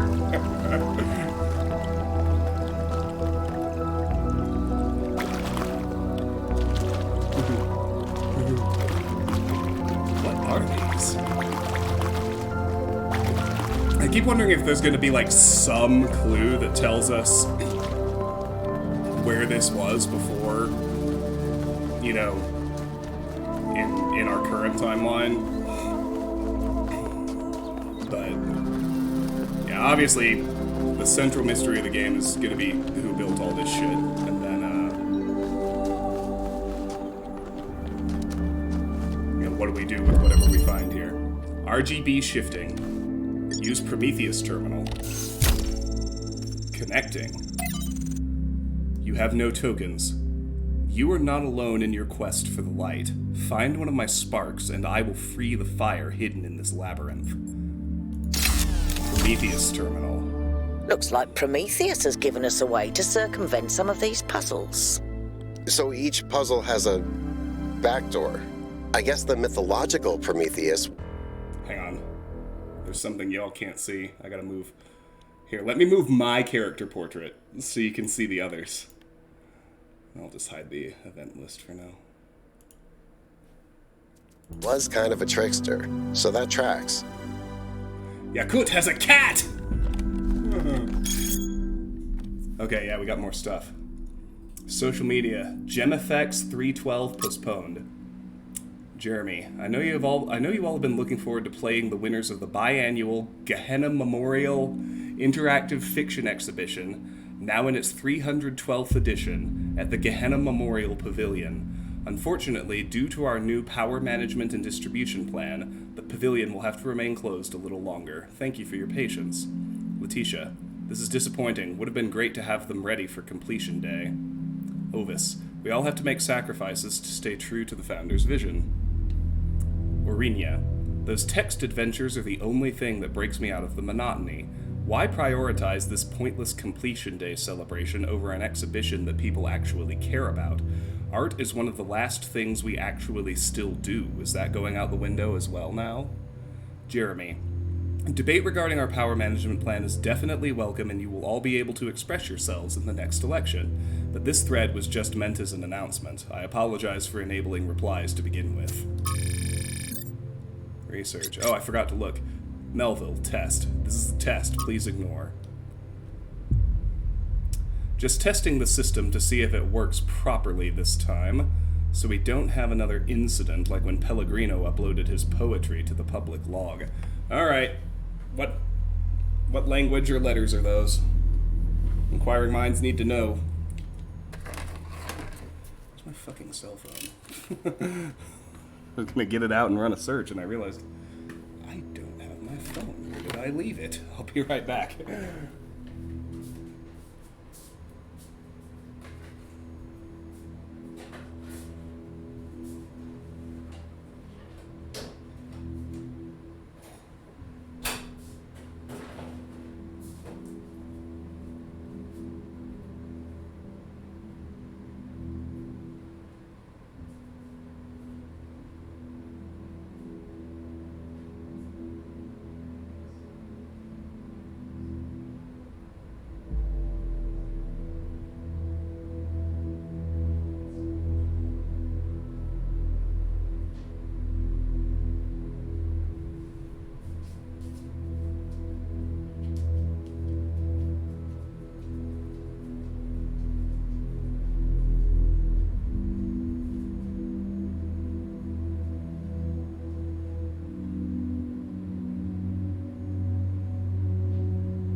Stupid moment here, Riv. Well, can't seem to find my cell phone, but it's definitely in this apartment somewhere, so there it is. River must have carried it to the couch.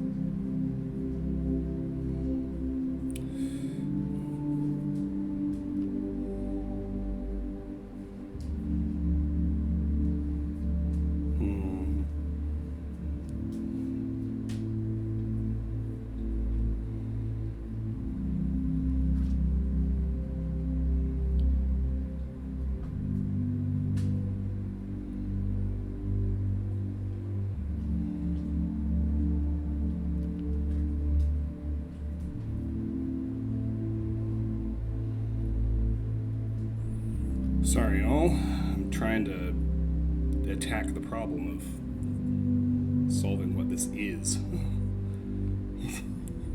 I have to be careful though, because there are like already very excited people with big full reviews of the demo and big write-ups on it out on the internet. So, I mean, one of those might be a good place to find whether Melville's test actually says something.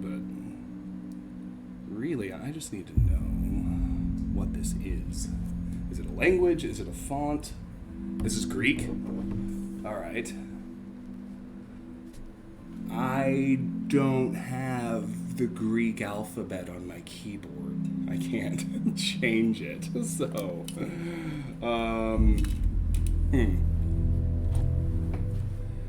interesting. Well, let me just see if anyone's figured out. Talos Principle 2, Greek translation. Greek letters meaning.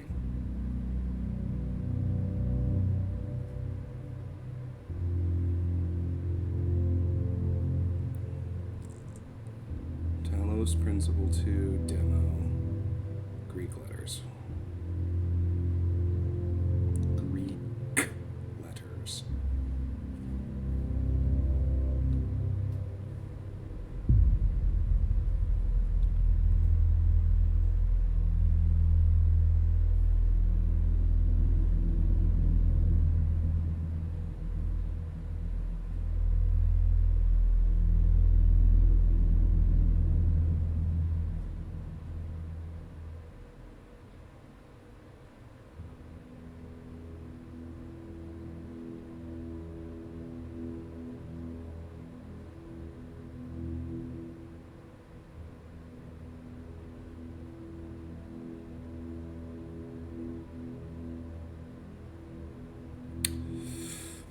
Well, we'll see.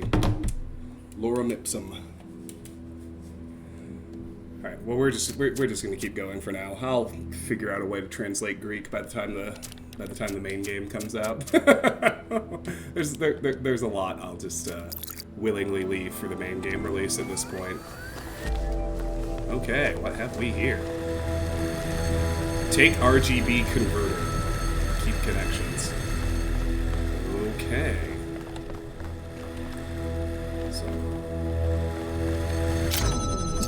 Convert two colors into a third. So I always have to convert two. Alright, so... Or do I?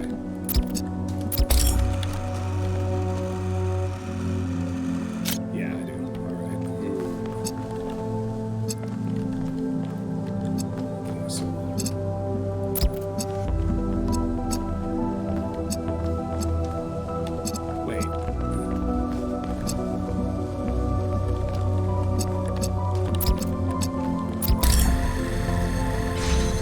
Alright. Well, I don't know in what...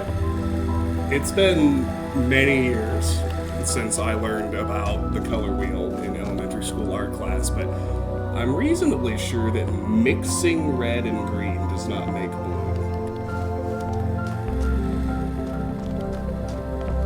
Blue's a primary color, right? Right?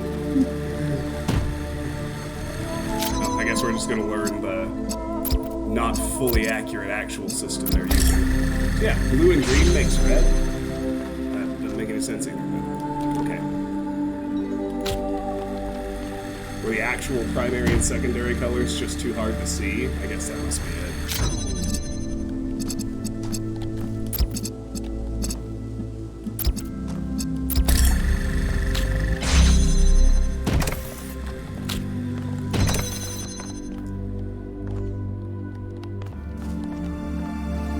So I feel like this place in the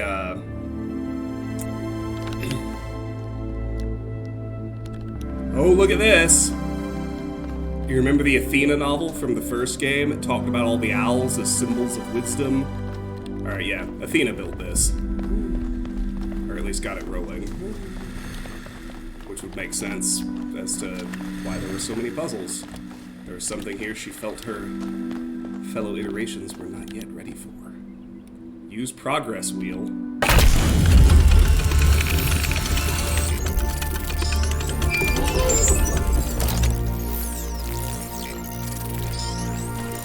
Progress wheel? Oh, where are you going? following you.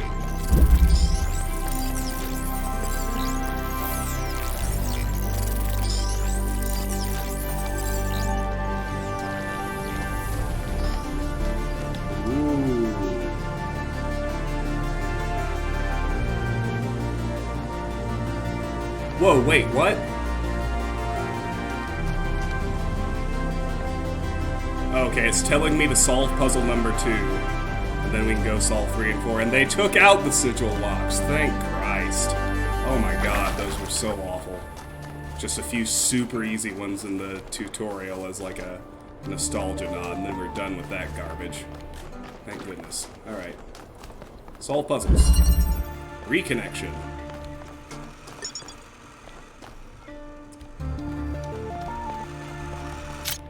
I'm not going to be using any backdoors ever. It's not how I roll. Y'all know that.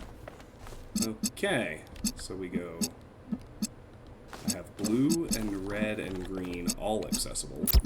Just really figuring out the mix isn't hard. It's just the you get the third one now. But what happens if I do this? Nothing. Oh, except it counts as a red source, which is interesting. I need the blue and the green.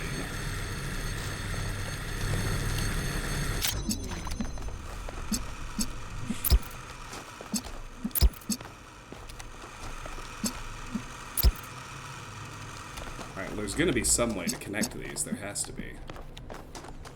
That uses specifically that uses the second piece, right?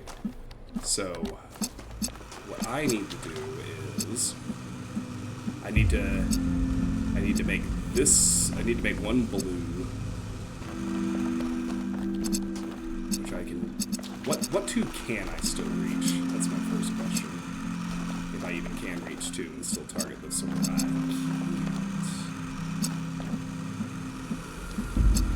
So the only one I can hit is blue.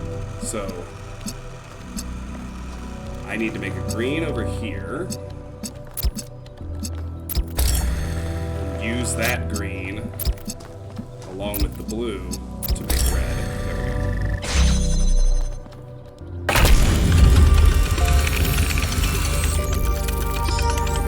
Well, yeah, but oh, you missed this too. At the very, very beginning, they've got all kinds of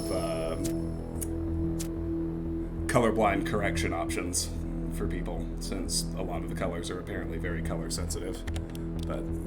Or a lot of the puzzles are very color sensitive, but they've got like 6 different configurations. Alright, so we've got, over the centuries since they built New Jerusalem, somebody's been building nanoparticles. Okay, oh hey, look!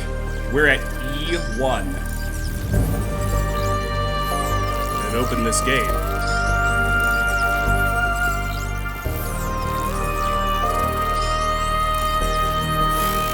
at all this.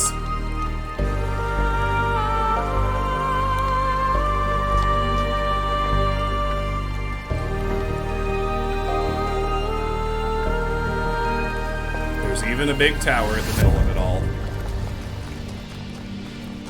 Alright, puzzles 3 and 4 are apparently this way. Interesting to me that it's linear in terms of the order of puzzle solving, because the first game very much was not, as you know. Maybe that's why they put in the Prometheus tokens. Because in the original, if you got stuck on a puzzle, you could go do something else, and then come back to it after messing with the others for a while. Actually, like, the idea of that not being an option is kind of icky. I hope that's not how it is. Oh, hello, here's something new. Use Palm Reader. Connecting. Terminal VALA EXT-3. L1C Lithrasir. From Lives of the First Companions by Randolph 77. Okay, this is weird. This place is somehow like connected to our stuff. From Lives of the First Companions by Randolph, 777. Lithrasir is perhaps the most mysterious of the First Companions, so this place is very connected to New Jerusalem. A wanderer and mystic by nature, he would venture far from New Jerusalem on his own, recording his thoughts as he explored harsh and distant lands. These recordings garnered him a group of devoted followers to whom he tried to impart his wisdom. In the troubled time following the founder's disappearance, Lithrasir and his disciples set out on a journey to reach the opposite end of the world by foot. They have not been heard from since. Interesting. Lithrasir 01. New interface content. Data transfer. Okay. There is a pleasure in arriving on this island. The pleasure of being the first to step foot here in hundreds of years. It is a genuine pleasure, and yet it is also banal. My presence here is of no more significance than that of every other animal. These rocks do not care who walks here, and the millennia between the presence of our ancestors and my brief journey are nothing to them. But even putting it this way is wrong. It is not that the rocks do not care, it is that in some sense they do not exist. I may stand in awe of the cliffs on the southern coast, but the cliffs cannot look back at me with contempt. They cannot do anything at all. Oh god, it's gonna be so good! I love the game's whole MO of just mingling philosophy with everything else. Okay. Oh, so I guess everyone at home is plugged into what we're doing here, too. Social media. Lithrasir? Guta, 972. So 1K found a recording of Lithrasir, and what an odd recording, too. I know he's one of the first companions, but I don't actually know that much else about him. Don't think I've ever seen him around, either. Can someone explain? Niam. Lithrasir always had an unusual perspective, even in the very beginning. He traveled a lot, sometimes leaving for years. He built a kind of mobile recharging station so he didn't need to come back to the city as often. Although it was quite risky, as the solar panels had a tendency to break rather quickly. But he had no problem taking risks if he felt they were necessary, and exploration was necessary to him. Lithrasir would record his thoughts as he explored and then publish them when he returned. Over the centuries, he accumulated a group of admirers, or disciples if you prefer. In the period of crisis surrounding Athena's disappearance, they left the city, headed into the unknown, and we haven't heard from them since. Okay, so Lithrasir at least thought this place was built back in the human era.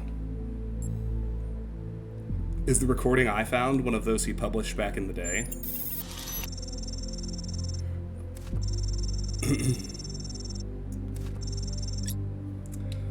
No, not as far as I can tell. Perhaps it's something he decided to shelve, or something he only shared with close friends like Athena.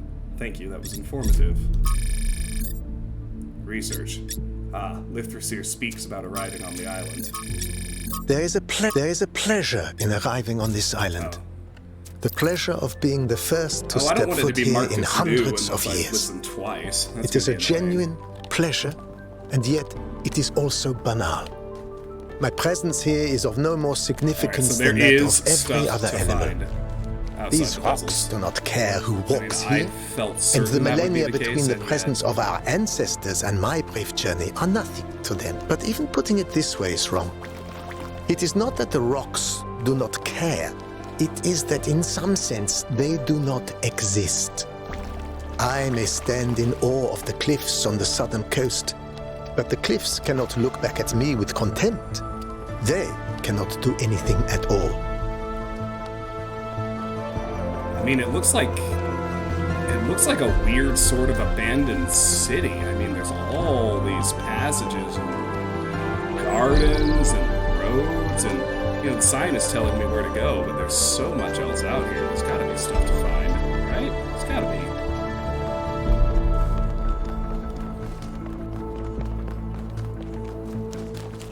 I feel like there's got to be.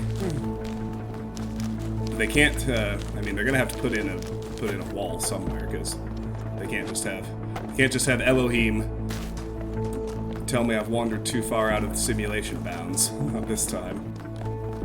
Whoa. Whoa. Ah, okay. Not available in demo. Fair enough. Here's another one, though.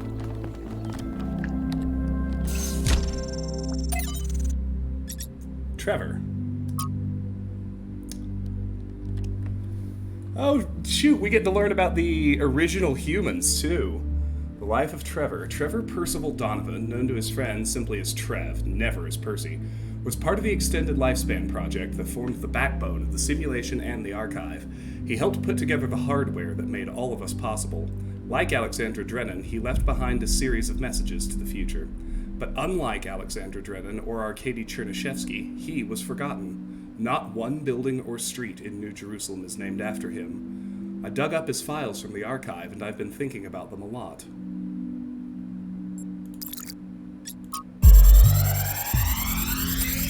Noema system. Our, whatever we're working in here, just briefly I could see the name. Noema. N-O-E-M-A.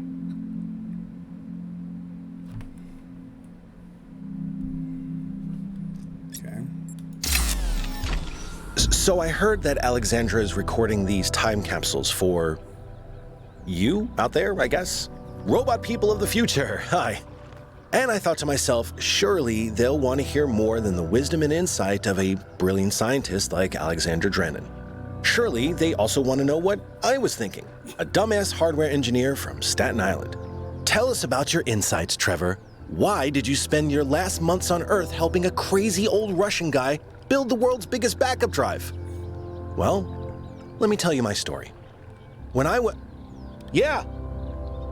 yes, Frank, I'm recording right now. Uh-huh. No. You know what? Why don't you go All right. Well, that was remarkably human.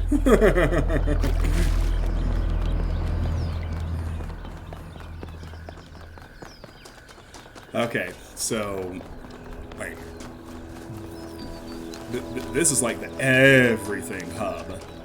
I wonder just how much stuff we're going to be able to find in the demo. That obviously opens later.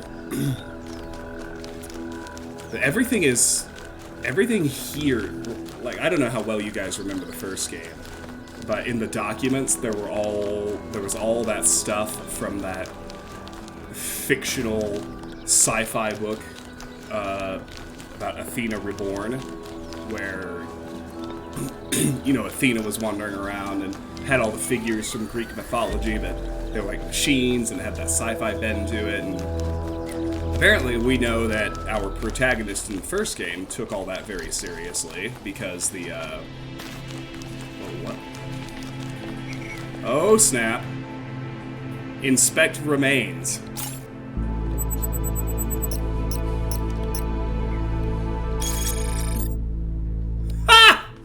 Okay, this is cool too. 1K, unknown machine, an ancient mechanism of unknown functionality. It's impossible to reconstruct the purpose of this device. Like, what actually is it? It's a well pump, right? Is that what I'm looking at? Like, turn the wheel, the pump runs. Doesn't seem that complicated. Like, that is what we're looking at, right?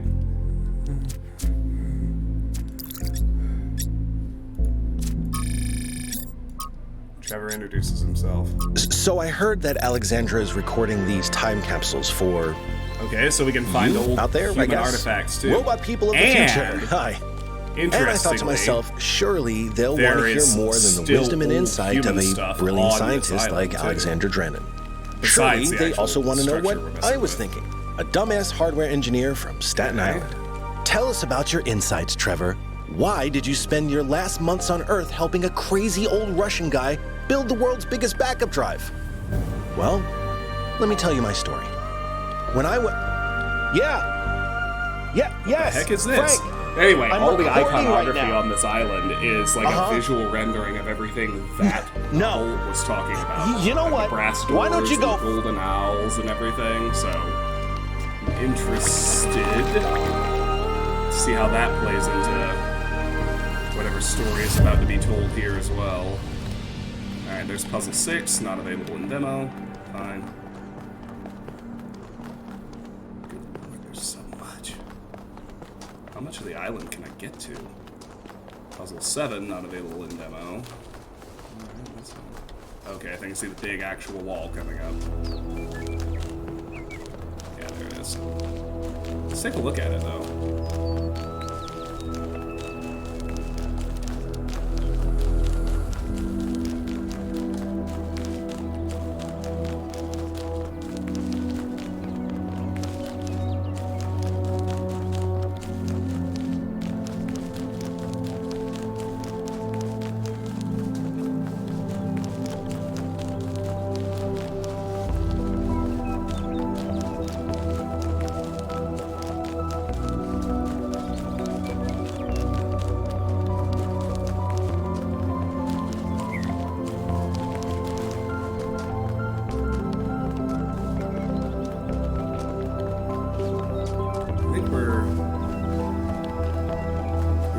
Fully explored that side, or pretty close to it. I wonder what's over here.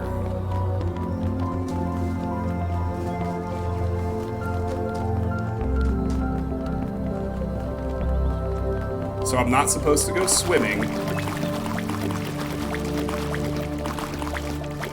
That's they wrote in that actual physical limitation. We can't swim.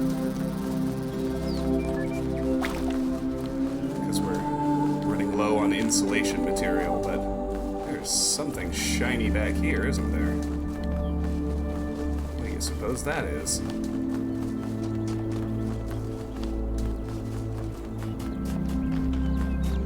Literally in the very, very back corner.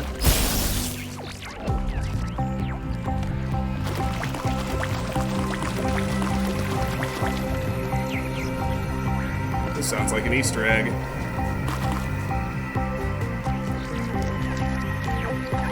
How that happens, since we're no longer in a computer program.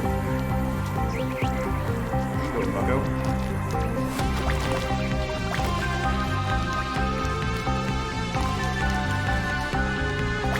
Oh no, I can't swim.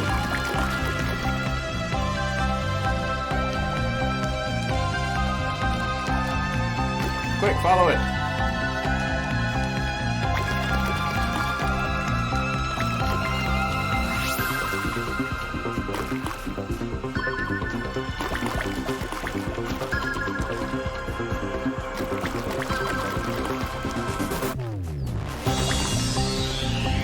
Lost it. Guess they didn't move all that fast. Maybe I can catch up to it. Oh. No, it's just going and chilling here. Okay. Okay, now what?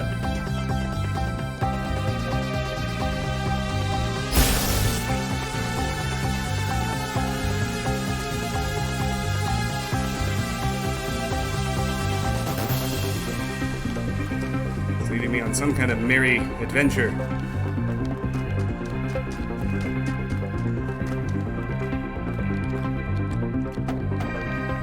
I'm a merry adventure enjoyer. Let us enjoy a merry adventure.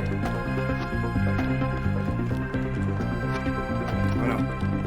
Oh, it's shallow.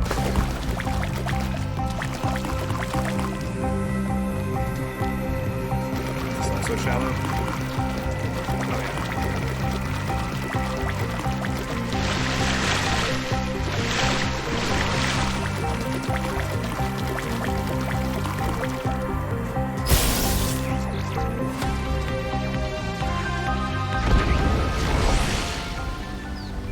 Snap. Oh, this is how we get tokens. Not all things must be balanced. When good is weighed against evil, tip the scale. There, okay, there's what Prometheus says. Find my sprite and follow it until it leads you back to me. And that's how we get the tokens to skip puzzles. Okay.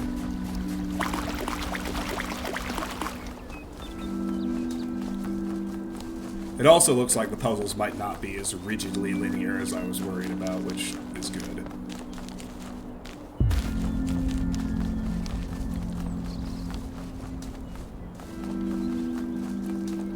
I am the type of person who would ever skip a puzzle.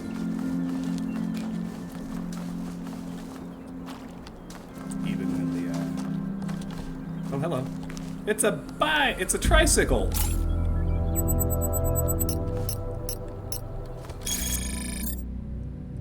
Okay, well they know what a tricycle is. A very small vehicle with 3 wheels. A strange bicycle with 3 wheels, perhaps intended for children or pets.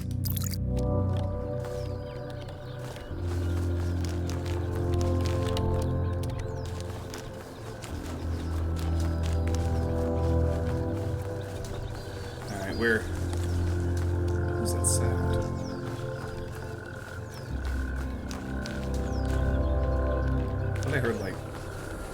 I thought I heard a buzzing, like power lines for a minute, but maybe it was just part of the music.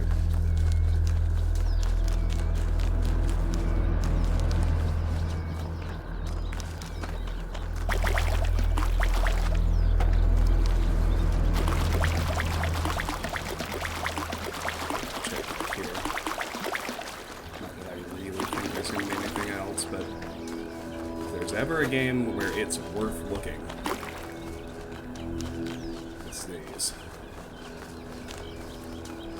okay, so Prometheus tokens to skip puzzles.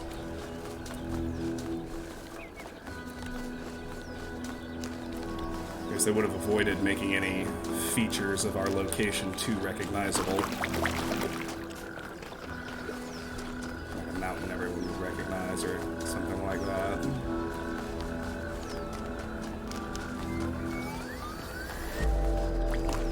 Alright, the frogs everywhere is pretty cool. That's a nice nod to Talos lore, as it were. Oh, hi. Not available in demo. Oh, shit! Look at that, though! Lore! It's a fucking, like, utility closet. There is shit back there. Alright, alright. Poke at whatever the fuck this island is. Next go around, too. Cool.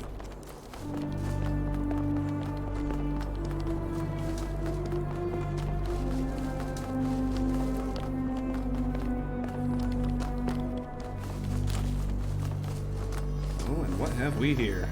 Whether it is true that Daedalus constructed the giant Talos, or as others say he was the creation of Hephaestus, what we may be certain of is that he was made of bronze and had but one vein, within which flowed a liquid substance like blood, which some claim was quicksilver, and others assert was ichor, such as flows in the veins of the gods.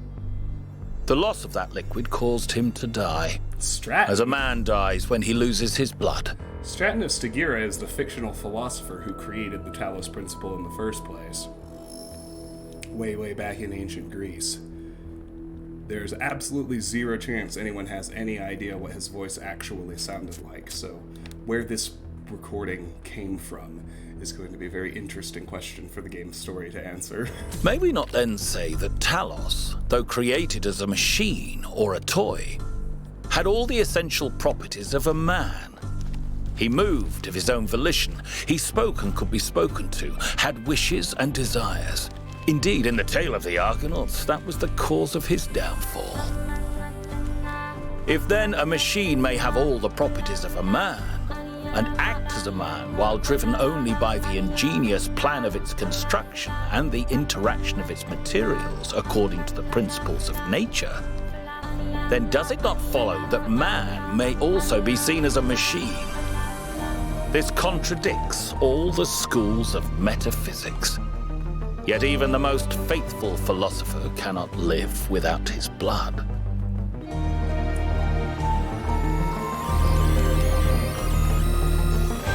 That might be this game's version of a star.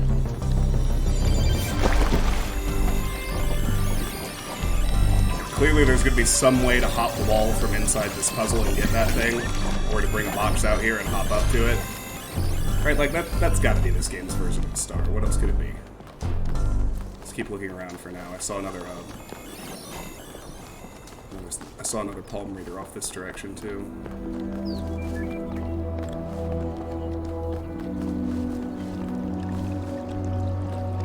The symbology is really interesting to me too, like the Art Deco motif that all the statuary has is fascinating to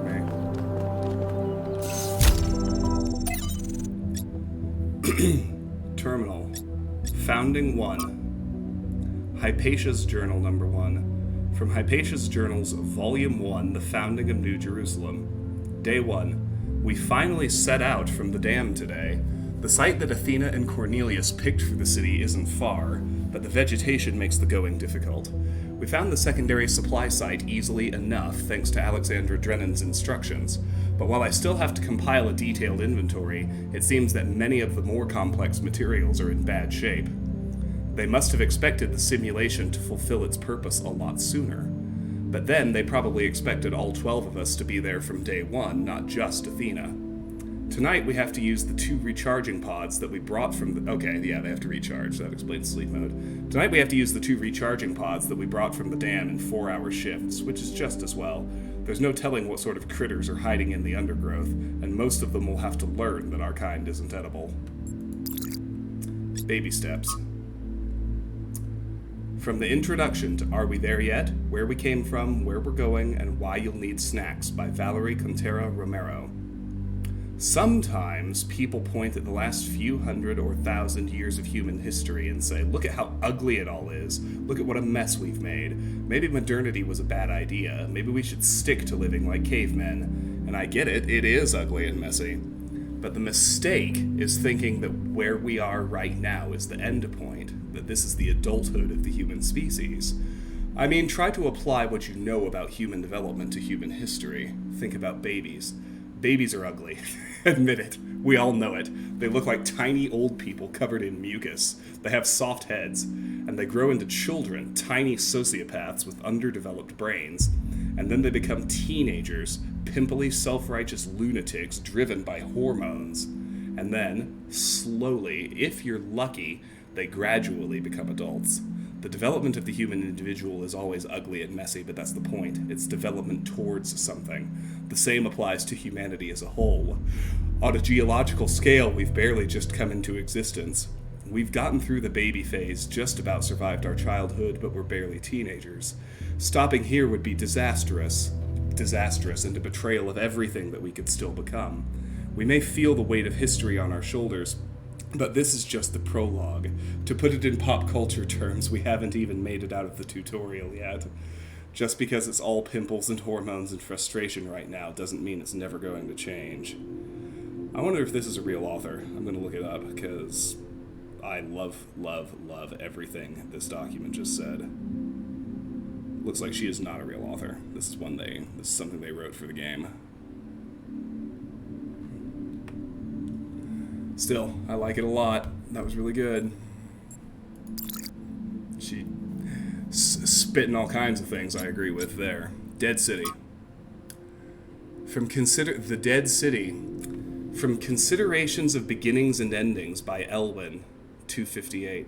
Oh, what do you think the Dead City was? Where would they have built the extended lifespan project? Do you think it was Hoover Dam? Do you think they're in the United States? I mean, they must be in the United States. Everyone was speaking American English in the original game. So I'm already trying to figure out what the Dead City is. My guess is Las Vegas, but I don't know for sure. I think all that time Athena spent in the Dead City changed her. I don't think she had conceived of the goal before. I think she believed fully in the naively optimistic ideas of Alexandra Drennan. But walking through those ruins is a visceral experience, and she spent a great deal of time there looking for resources. It's the sheer amount of death that gets to me. How many animals our ancestors killed, many to the point of extinction. Entire species eradicated, sometimes for the most superficial reasons. Whenever humans arrived somewhere, death would follow. And then the great blowback, the deaths of billions of thinking beings, the extinction of humanity itself. It's too horrific to truly imagine, but I suspect the founder spent a great deal of time doing just that. That's when she must have realized that there was no way back to the growth-obsessed, all-consuming civilization of the past. Well, that's also true. It's not sustainable now.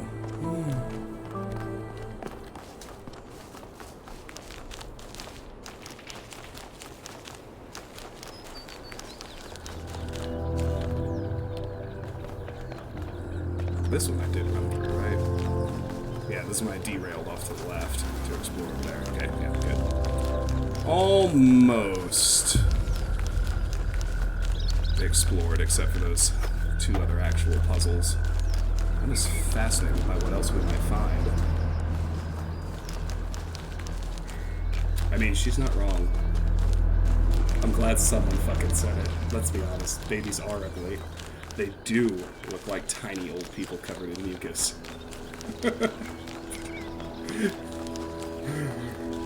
We all politely act like they're beautiful because the moment they're born, their parents are on such a hormonal cocktail high that they're having like a heavenly experience. And for you to question it in any way in that moment would be one of the most abysmally tone-deaf and shitty things you could do. But when it's not our own kid, and we're all just sitting there in the harsh light, oh, I thought this was something, but it's just it's reflecting through from inside the puzzle.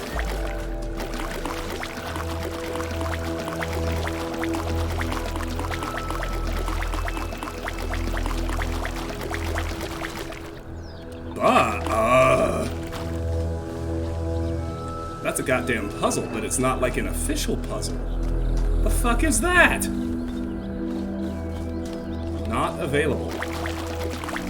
This must be like a star puzzle, huh? Something you unlock when you get enough of the stars.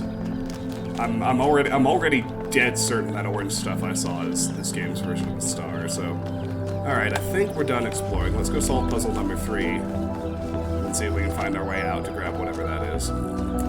Because if what I need is not inside the puzzle, then it's out somewhere in the world, or maybe inside a different puzzle box you can bring out to jump on. It's a common pattern, but this one is as easy as it gets. Let's walk up the wall and grab it. I think you just picked up some kind of decryption key. Could try using it on those terminals inside the puzzles. No, that was a Prometheus token.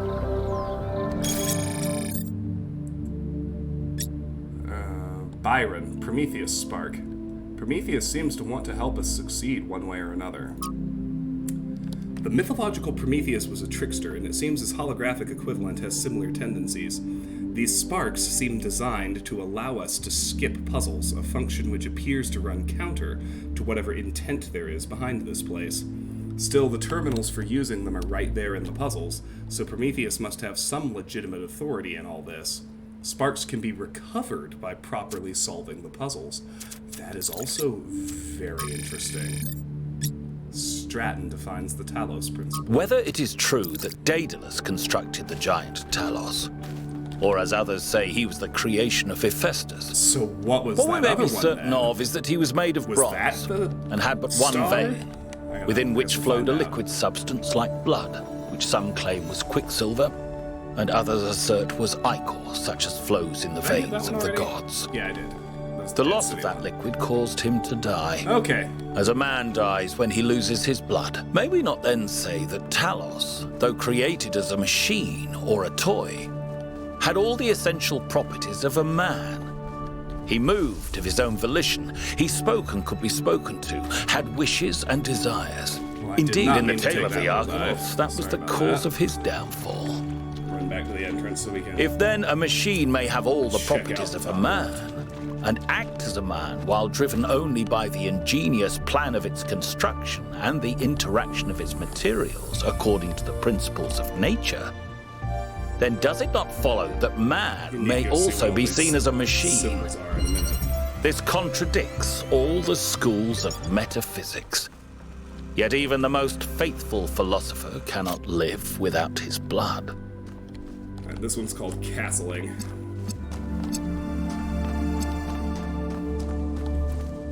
Its converter. First thing to do is just... Okay, so from here I can hit a green and a red and open the blue, so let's do that. Then, there are a couple of compass icons I don't understand yet. I'm gonna go check those out before I solve the 4th puzzle. Back got us another converter. Alright, that one is currently blue. That one is currently red. So what I need...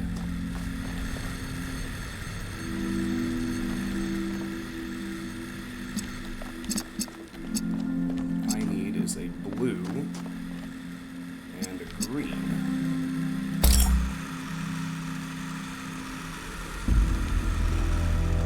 I can get a blue from there, but how can I get the green out?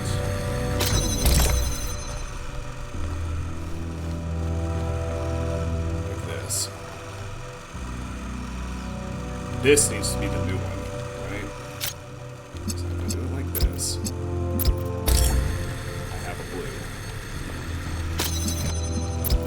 This. A green and a blue and a red, and it's open. Perfect.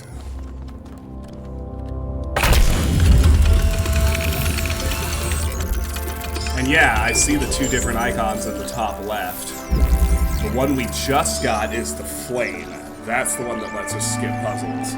The one we got earlier for following his spark, the one that looks like a star at the bottom of those two icons, we currently have no idea what that's about. Alright, let me... Wait, is this one I haven't read yet? Is that what that is? No, I've read this. How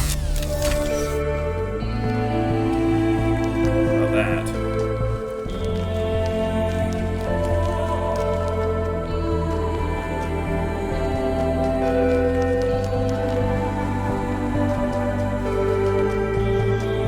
Okay, yeah. Whatever this is shows up on the map.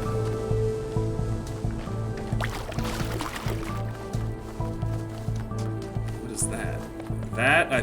That's our car. That's where we came to this hub. Okay. Oh, wait. Look at this. It's, okay, so this door we saw that wasn't available in the demo...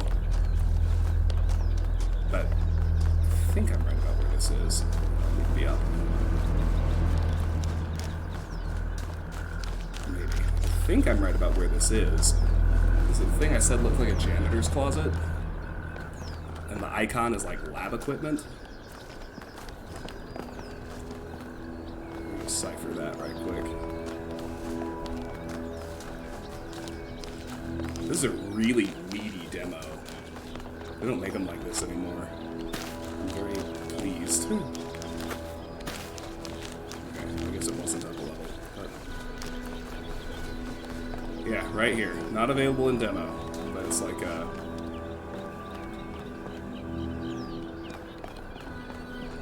Fascinating. Okay, what's going to be in there? I don't know. We'll find out. That's just... That's some kind of other goal to accomplish. We just already took care of. Alright, puzzle number 4. I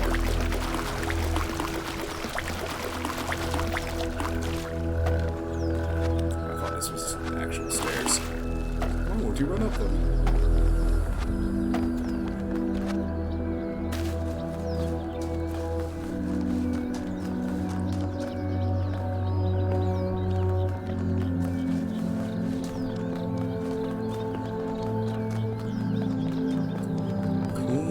Cool. Alright, so... Some mystery is being left for after the demo. That triangle stuff is what I'm really curious about, because there were puzzles back there. But this lab stuff is actually really interesting, too. Everything I can't do yet is very interesting to me. Alternative option.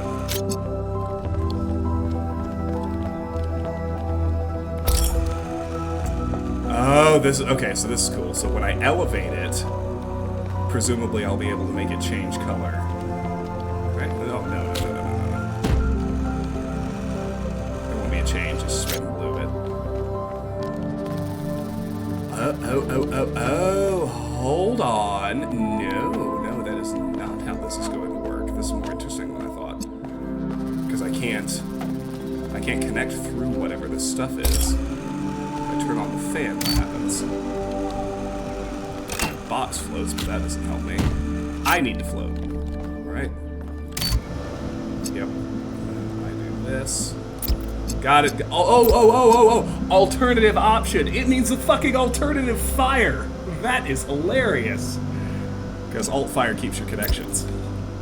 So all I have to do is make the connections, tell it to connect, turn off the fan, place the box.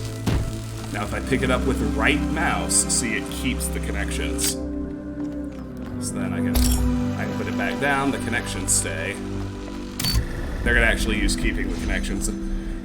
Keeping the connections was just an option in the first game for convenience, but they have decided to make it a core solution mechanic in this one, which is really interesting. Here's puzzle number 4. Board the capsule. Go ahead and try the capsule, 1K.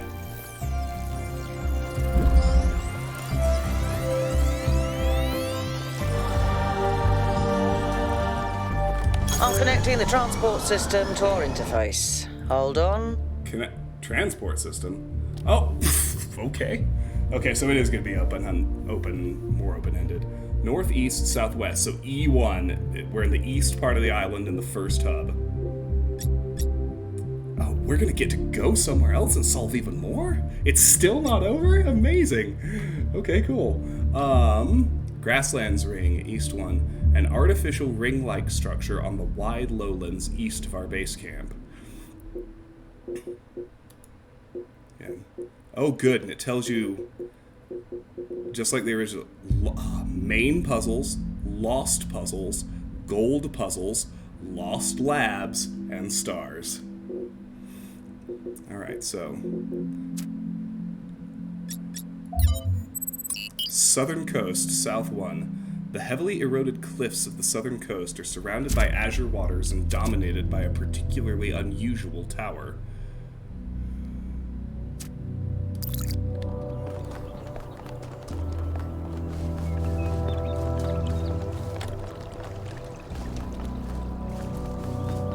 I don't know, are we gonna get to do more? It's hard to say. I feel like that's probably a solid endpoint. Lost labs, lost puzzles, gold puzzles, and they're just straight up calling them stars. Okay. I hate to say it, but that bridge looks like a sigil. This is going to be the new version of the sigil puzzles whenever you are actually ready to light the ring and the owl does whatever it's going to do and activate a bridge to the tower. In the meantime, our capsule is back this way, so let's go have a look there.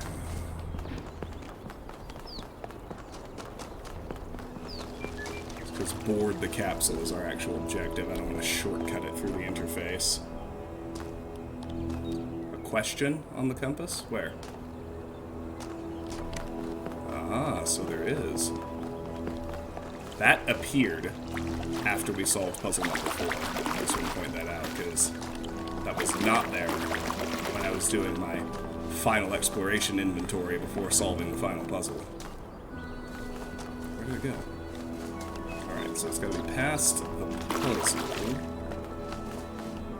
I'm here a little more free to move around.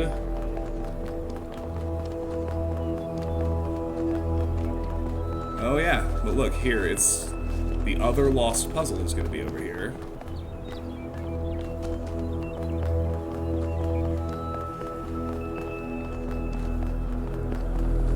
I'll just have managed not to notice it the first time.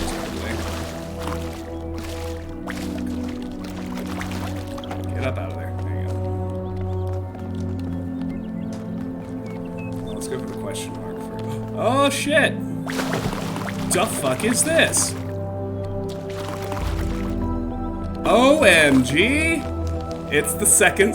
it's actually a star! I need to get a green laser out to this... no, not this one. Excuse me.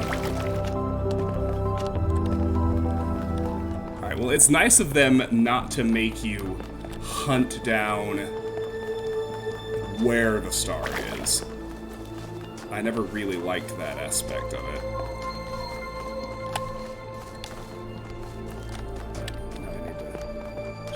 lost track of where the connection was.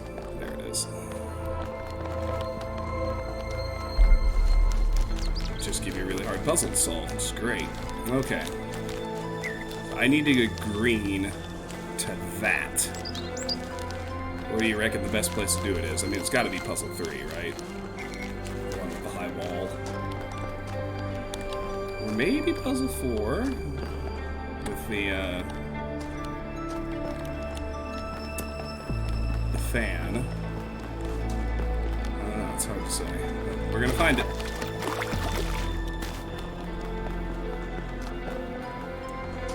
Don't you worry, this is me we're talking about, so we're gonna do it. Wait, how's 4 behind me?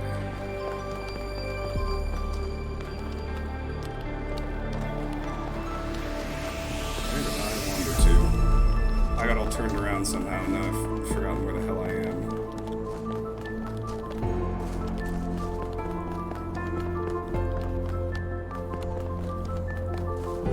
Oh, they're way farther over. I'm like on the wrong half of the island. I wonder, can I even get that star in the demo? I mean, it looks like it's probably close enough to where I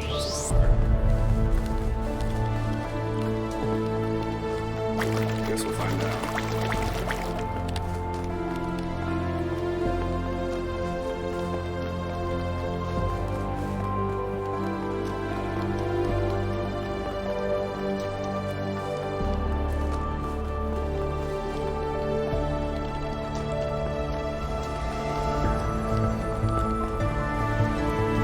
There it is. Okay, it's it's right at the train station.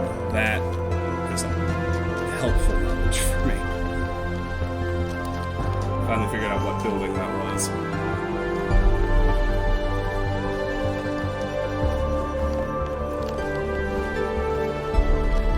I feel like 3 or 4 are the obvious ones. So I can just get a...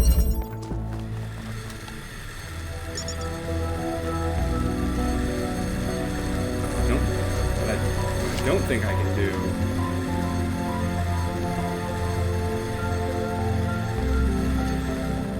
Because there's no blue source in here, which means I cannot even make. Or, is that true?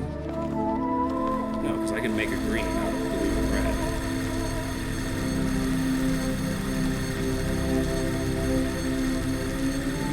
In order to have this blue, I have to already. I have to use 4. That's the bottom line. I don't have a good way to generate a green laser inside this puzzle.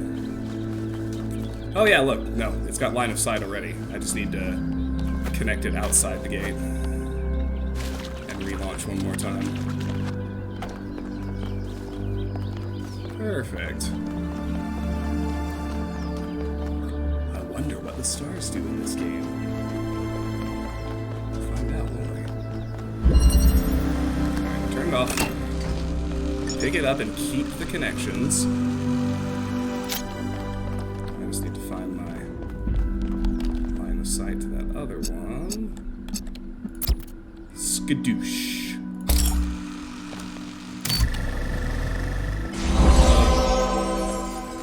Oh, I'm playing the fucking Talos principle again, y'all.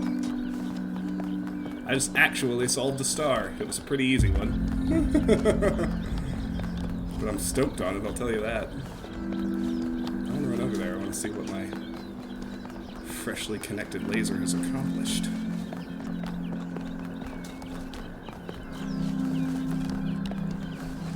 It's gonna be out here. Oh yeah, it wants me to. I have to go collect it. It wasn't enough to shoot the laser.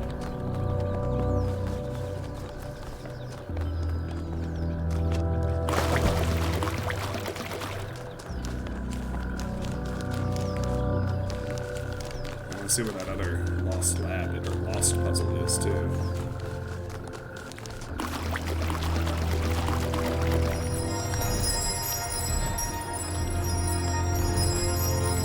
Any words? When the first man picked up the first stone, he did not do so to forge a tool. He did so to smite his brother.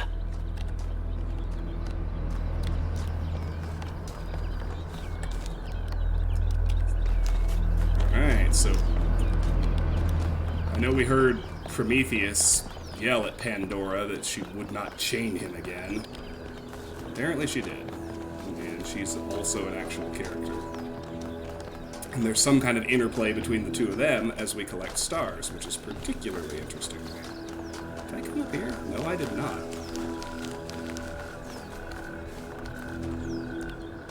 Aha, second lost puzzle. Okay, the lost puzzles are not available in the demo, but there are 2 of them, which is really interesting. Okay. What else is on here? Yeah, so like we're basically ready to leave because the lost puzzles aren't available in the demo. It's giving me credit for finding the lost lab, which is interesting. I'm sure the gold puzzle is behind those owl gates we saw, and I just don't know how to open those yet. Yeah, let's just get to the capsule now. I could probably just explore this place for 2 more hours, but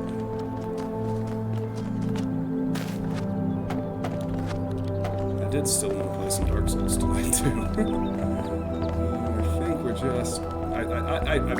it's not going to let us do this much again. The demo's going to end when we board the capsule. It has to.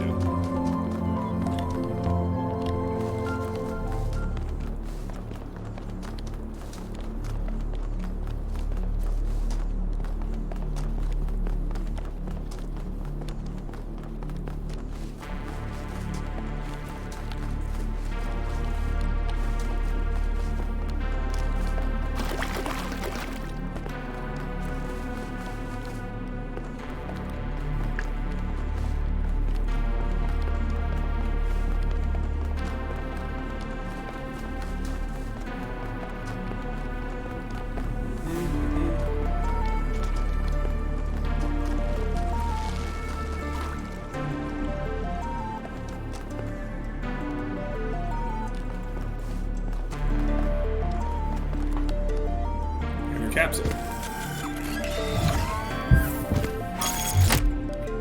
Okay, cool. Alright, so if I manually board the capsule, it just takes me to the same interface. They let me skip doing that if I want to. That's pretty nice. We'll travel to South 1.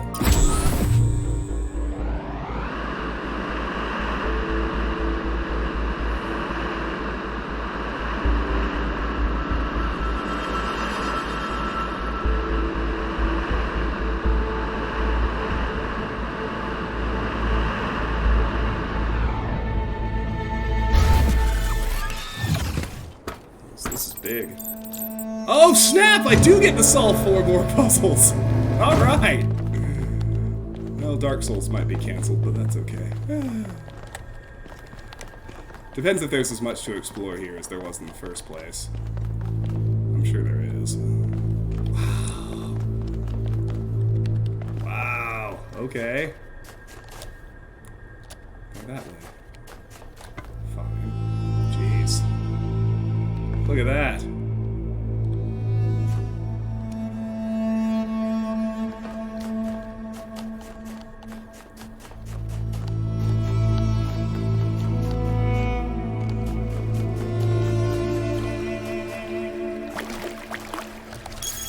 Okay, so what's here?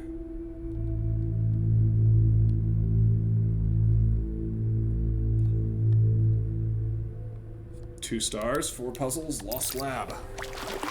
2 lost labs.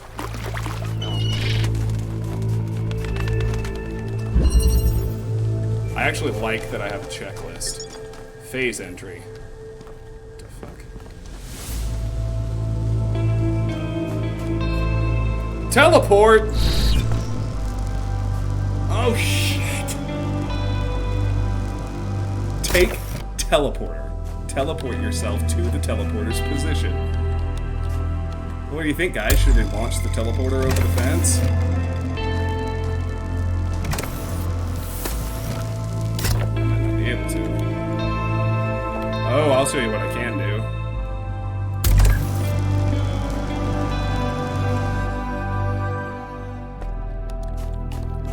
I don't even need to do that either. That's for launching bombs. boxes or teleporters. Okay.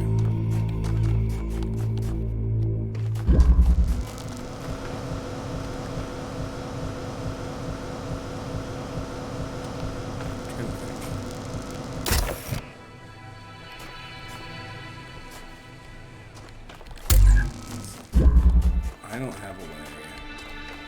There's nothing on this side in terms of pieces, right?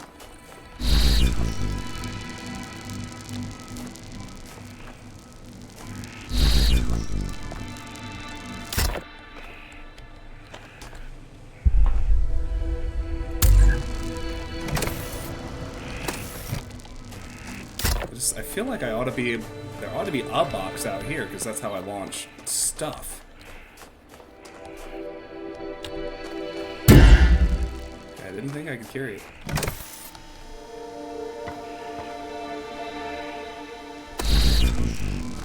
Didn't think I'd be able to carry it through either, but... What am I missing?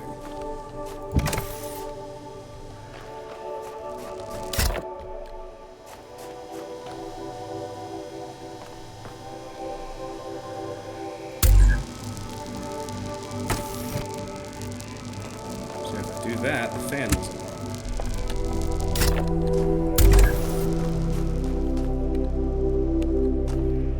What can I launch? Oh, I get it! And be able to teleport while I'm carrying the box. That's it. Now we will launch the box with the teleporter.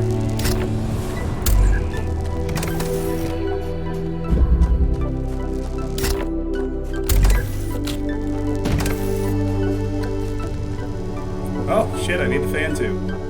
Oh, that's easy enough, isn't it?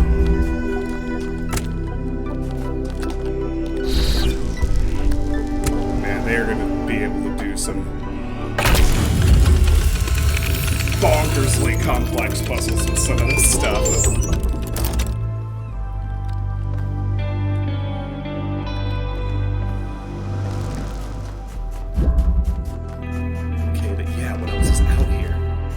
Alright, this is a star. Figure out how to spot these. Oh, shit, what does this mean? Found on a Sphinx monument on the southern coast. Taking a reference photo in case I want to figure this out later. S1 engraving. Alright, so somewhere there's going to be a place I can solve the puzzle to get another star out of here. Fair enough. That.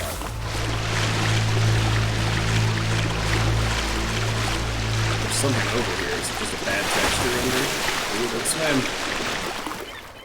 They told us not to swim. Oh no, there's some metal there. That is. I thought it was just a bad texture, but that's something. An ancient anchor used by seagoing vessels. An early human invention designed to keep boats from drifting by making use of gravity. Anchors also carried many symbolic associations. True enough. Alright.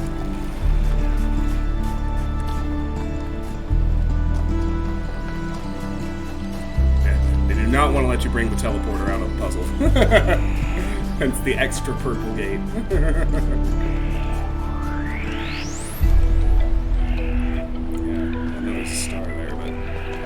Yet found a mechanism to interact with and try to solve it. I'm sure there's going to be a Sphinx somewhere in this map.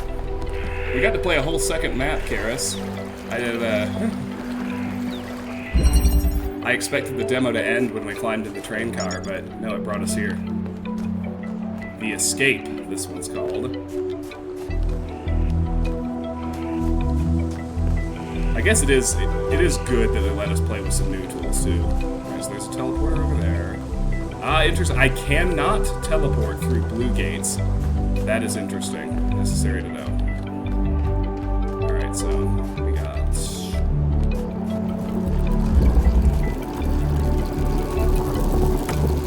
a connector.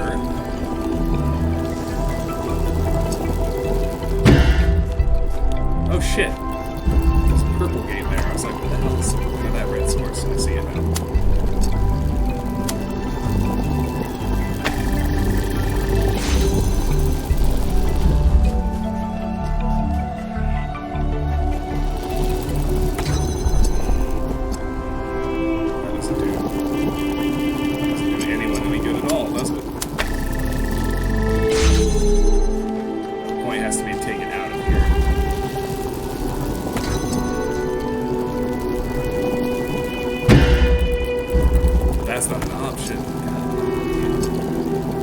This is opening the teleporter. That's my mistake.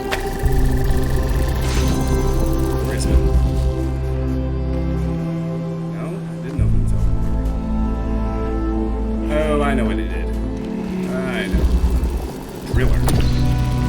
Creates wormholes in compatible materials. Like that.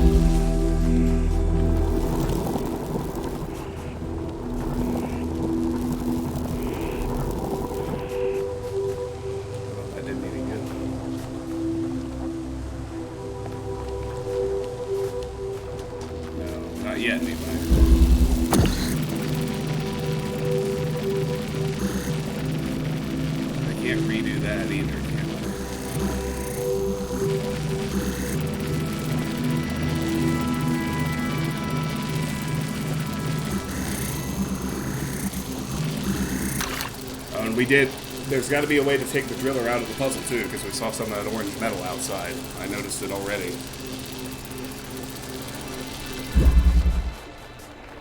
Well, we have an idea of how long the game is going to be, Karis, because we got a full map.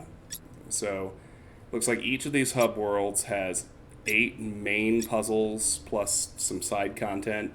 It called these 2 lost puzzles, a lost lab, and a gold puzzle, as well as a couple of stars. So each hub is about the same as in the original game, I'd say. Maybe a few more actual main puzzles.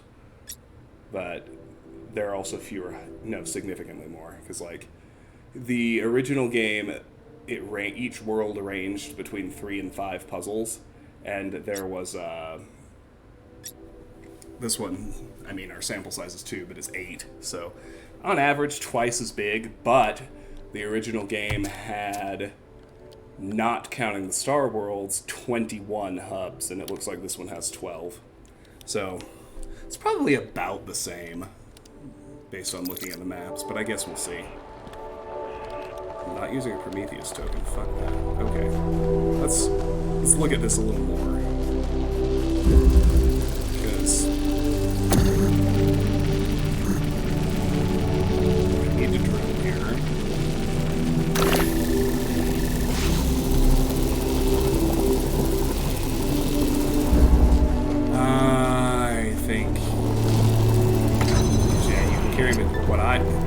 Oh, see, now that threw me, because in the original game, a visual cue like that, you couldn't connect a laser through. You couldn't take lasers through. There would be an opening. But we can, I mean, I guess it is just a couple of wires, but that looked like a window to me, but we can shoot through it. Alright.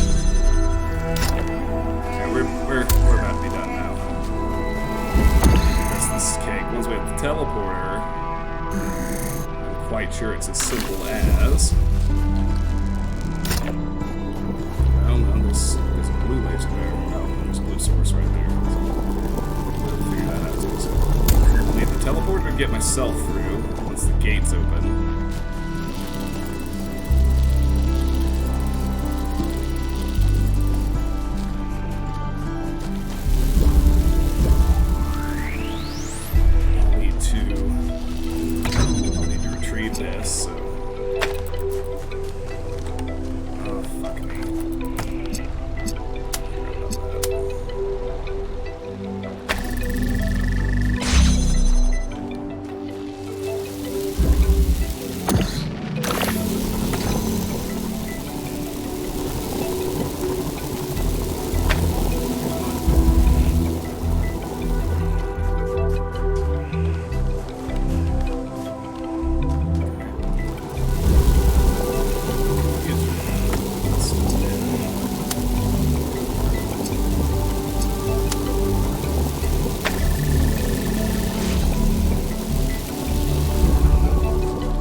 be able to do that.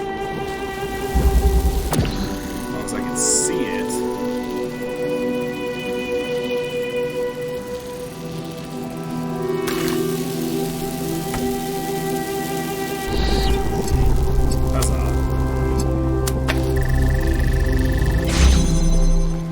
Just have to figure out the capabilities and limitations of all the cool new tools.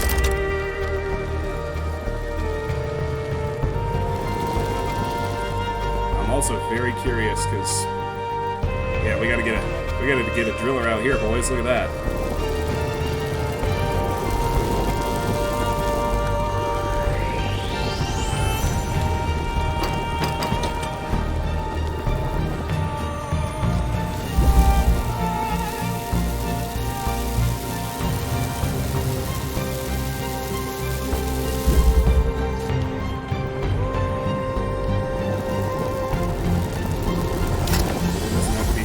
Through there. Be as simple as this, right?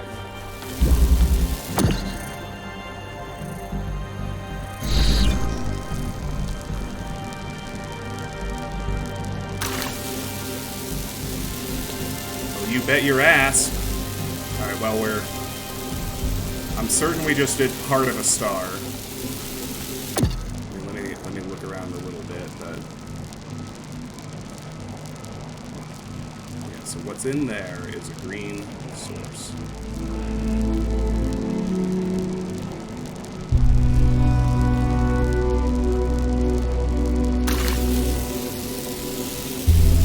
If I have to come back here and re-angle it at some point, then fine. That's definitely the first piece of the star. It's basically nothing else it could be.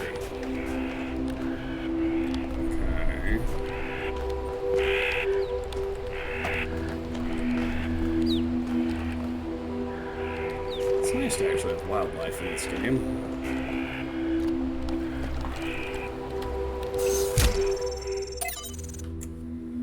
Live through Seer 7.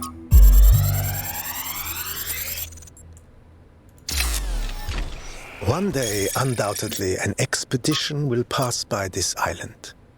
It will seek to document facts and statistics, to enumerate reasons for us not to look more closely. That is what we do now.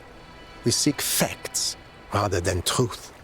Because truth might frighten and unsettle the comfortable people who like to sit in their conference rooms and debate which corners we should cut today. These people like to imagine the chaos that could come one day, like a comforting fairy tale of distant darkness.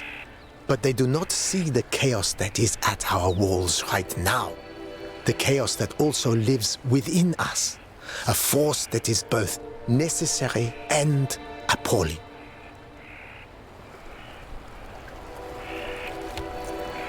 Interested to hear more from this Lithrasir guy when the main game comes out. Can I make the jump? No, that's just the top of the puzzle.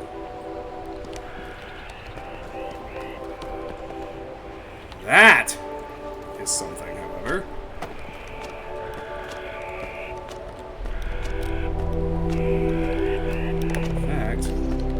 Say it appears to be a fucking connector.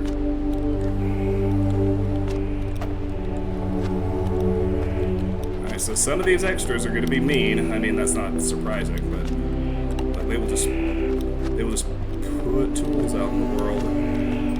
You gotta be careful and diligent enough to find them. Get up there. Ah, come on! Yeah, I know. Tara, good night. I bet she's gone by now, but I mean, I didn't expect a demo to be this meaty. Come on. I mean, it's possible. It'll also be the box or something, but I sort of doubt it.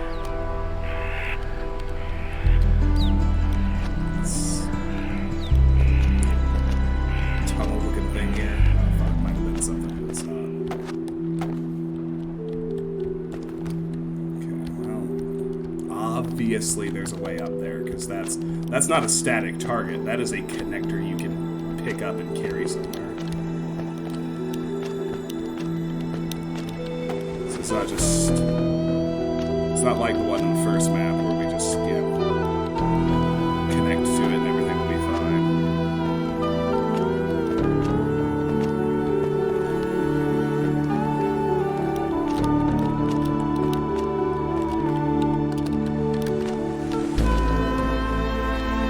Has to be a way up there.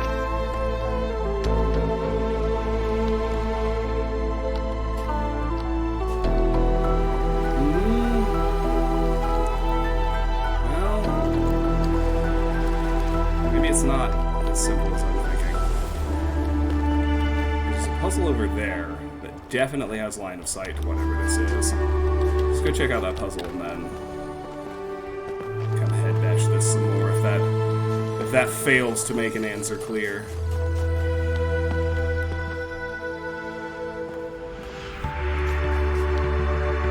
A few more question marks to check out, but...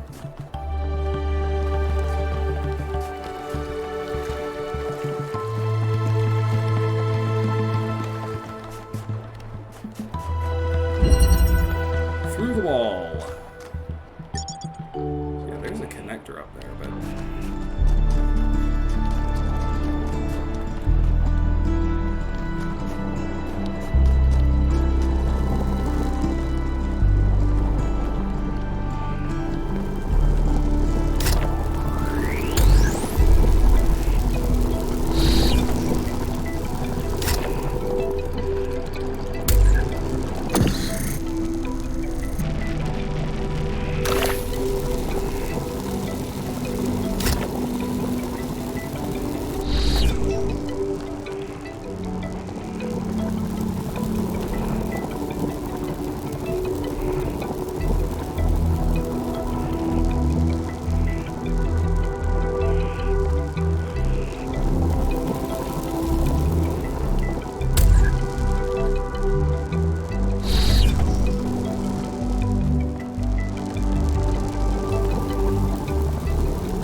A little more before I decide anything irrevocable.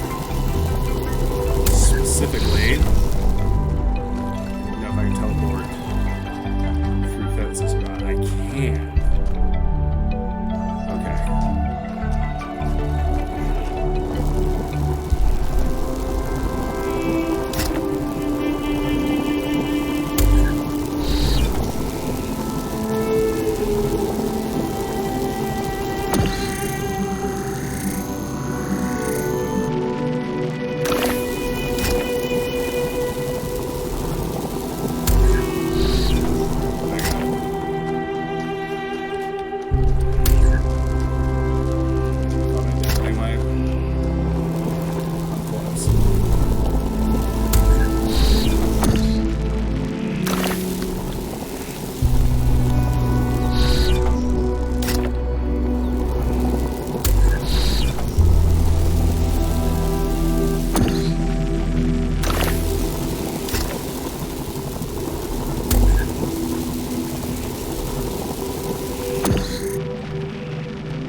Just a second. I thought I knew it, but I don't quite have it. I need to be able to take the driller out.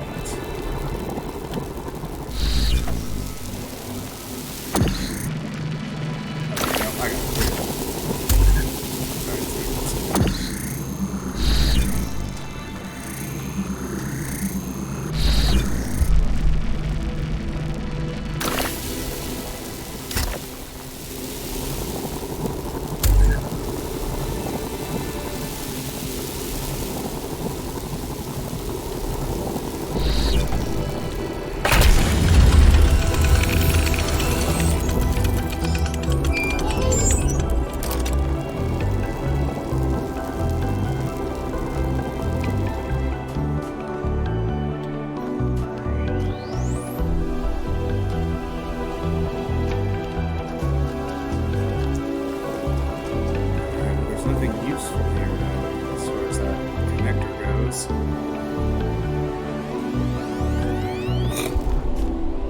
Maybe it is just a stationary target, but I'm gonna have to light it one way and then grab it from a different puzzle I haven't seen yet. I do want to explore the rest of this island, and we're already down to the last puzzle, so I'm gonna take a little break to run around and see if I can. And that's got to be the second star, because the first star is still whatever that Sphinx mechanism we haven't found yet that matches up with the diagram we found.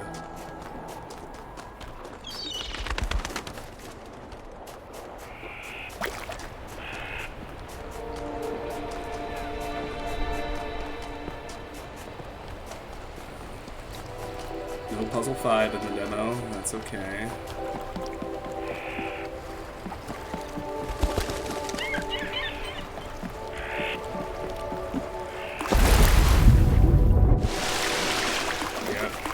Can't go underwater long. You see my my interface starting to fritz? That was gonna kill me if I didn't get out of the water fast enough.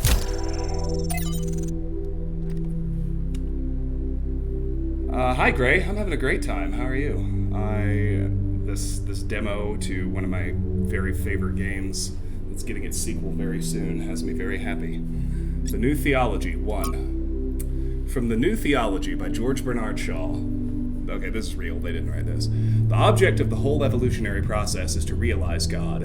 That is to say, instead of the old notion that creation began with a God, a personal being, who being perfect created something lower than himself, the aim of the new theology is to turn that process the other way, and to conceive of the force behind the universe as working up through imperfection and mistake to a perfect organized being, having the power of fulfilling its highest purposes.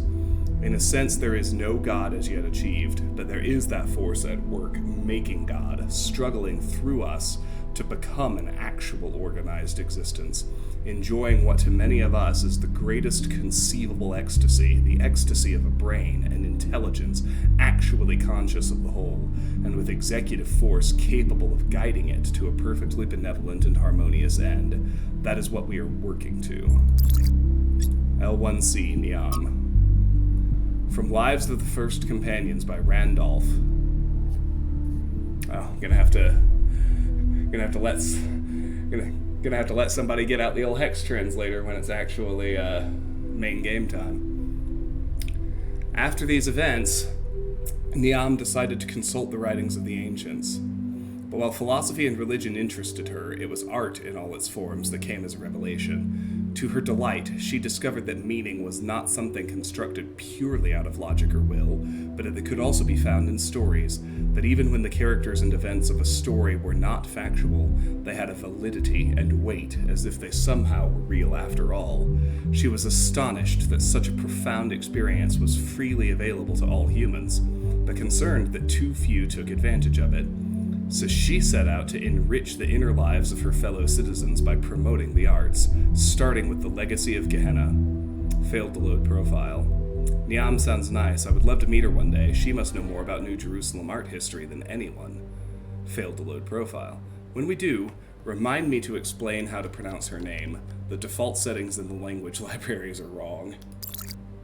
Leviathan. This is also real. Anyone who's had like an intro to philosophy course will recognize this. From the Introduction to Leviathan by Thomas Hobbes. Nature, the art whereby God has made and governs the world, is, by the art of man as in many other things, so in this also imitated, that it can make an artificial animal. For seeing life is but a motion of the limbs, the beginning whereof is in some principal part within. Why may we not say that all automata, engines that move themselves by springs and wheels as does a watch, have an artificial life? For what is the heart but a spring, and the nerves so many strings, and the joints but so many wheels, giving motion to the whole body such as was intended by the artificer? Art goes yet further, imitating that rational and most excellent work of nature, man. For by art is created that great Leviathan called a commonwealth, or state in Latin civitas, which is but an artificial man, though of greater stature and strength than the original, for whose protection and defense it was intended, and in which the sovereignty as an artificial soul was giving life and motion to the whole. Lastly, the pacts and covenants by which the parts of this body politic were at first made, set together and united, resemble that fiat, or the let us make man, pronounced by God in the creation. It's obvious that Hobbes has read Stratton and is extrapolating the Talos principle to the level of the state, but unlike Stratton, all he wishes for at the end of the day is a powerful ruler to control this machine, to tell him what to do.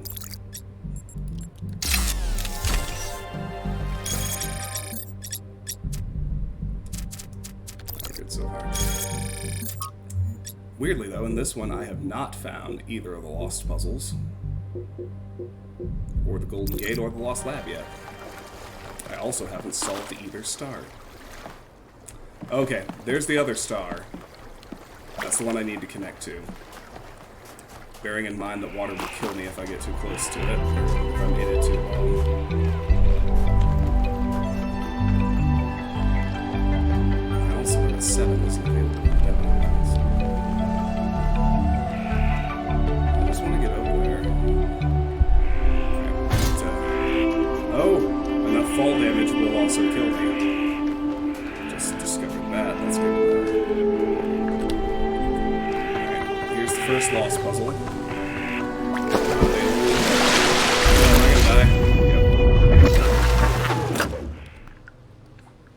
No in-universe explanation for letting me reset this time.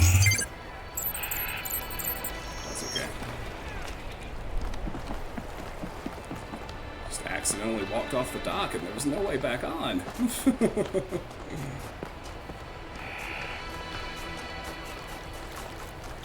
Alright, lost puzzles. I think that's 4 up there. Ah! Historical artifacts! A vehicle known as a van. An ancient vehicle capable of transporting multiple individuals or additional equipment commonly used by workmen.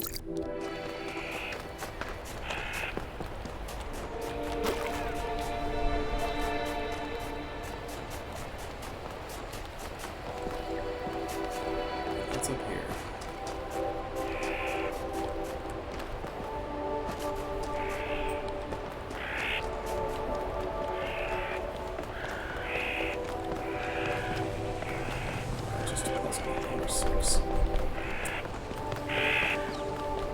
Working on though.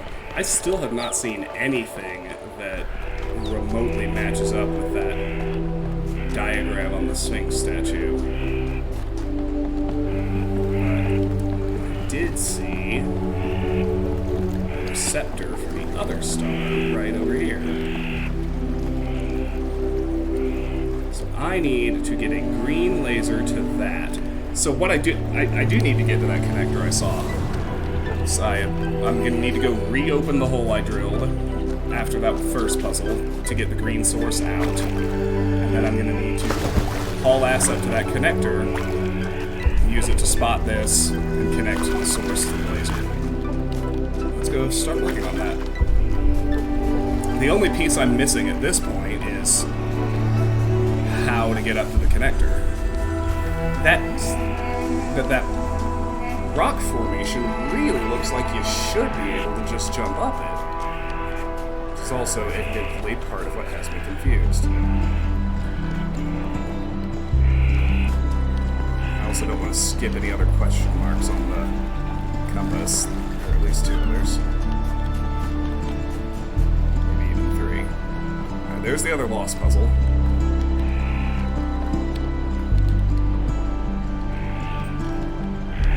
Somewhere there's a path of sorts. I don't want to just jump down, that could kill me. Yeah, there's the other lost puzzle. Can't do those until the mini game. There they are. Here's this. More lore! World Spirit.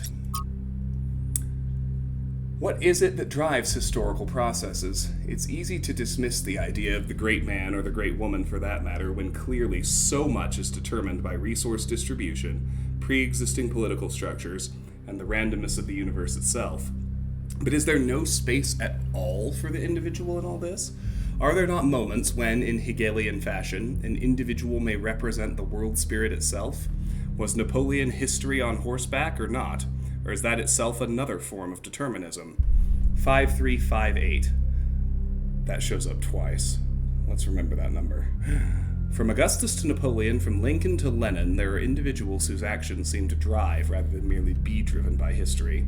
They make bold choices, for good or ill, that transform entire societies. Or do they? We like to blame them for their failures, but are they not ultimately just the expression of a historical moment? Oh, awesome. I can't wait.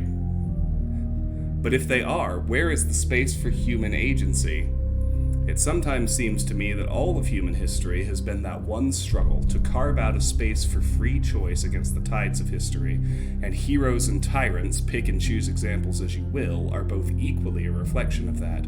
Our greater goal, then, ought to be to extend that freedom to the maximum number of people, to become captains of our own life, to become captains of our own fate, as much as that is possible in this universe. It said, "You are diligent in your pursuit of hidden truths, son of man." Awesome! Thank you, Lone Wonder. That is perfect. Founding 2. From Hypatia's Journals, Volume 1, The Founding of New Jerusalem, Day 14. Melambus and Yemo went back to the dam to get more charging equipment. They've not returned yet, which means that we're stretched a little thin, since we're still posting guards at all times. But those large herbivores haven't come back yet, and at any rate Eustathius assures us that they're non-aggressive. But it's better not to take any chances, not when there's so few of us and so many of them. Athena and Cornelius and Eustathius spend most of their time drawing up plans and arguing, in a friendly manner, but arguing still. The rest of us are managing to tune them out pretty well. It's like background noise after a while. There's another hex, Lone Wonder. If you don't mind, that would be amazing. We have started construction on the first habitat. It's going to be a temporary structure for now, but we'll all be glad to get out of the rain. Trevor 2.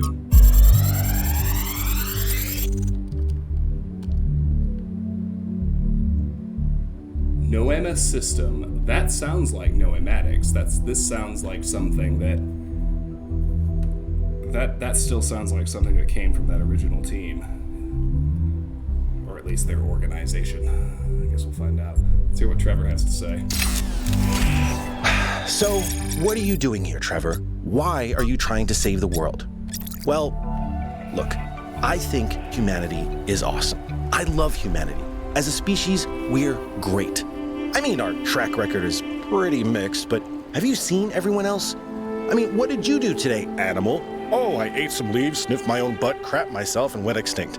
Or, you know, I tore this other animal limb from limb, sniffed my friend's butt, crapped myself, and went extinct.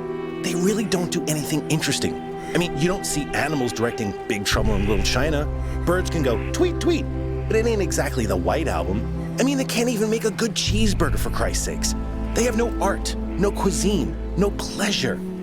Animals are nice to look at, but you wouldn't want to be one. Except maybe a cat. I could be a cat. I like Trevor. I like Trevor a lot. Sniffed my friend's butt, crapped myself, and went extinct. I mean, harsh, but also not entirely wrong. Okay, let's see about... Yeah, there's no... I don't think there's any getting down there this way. Maybe there...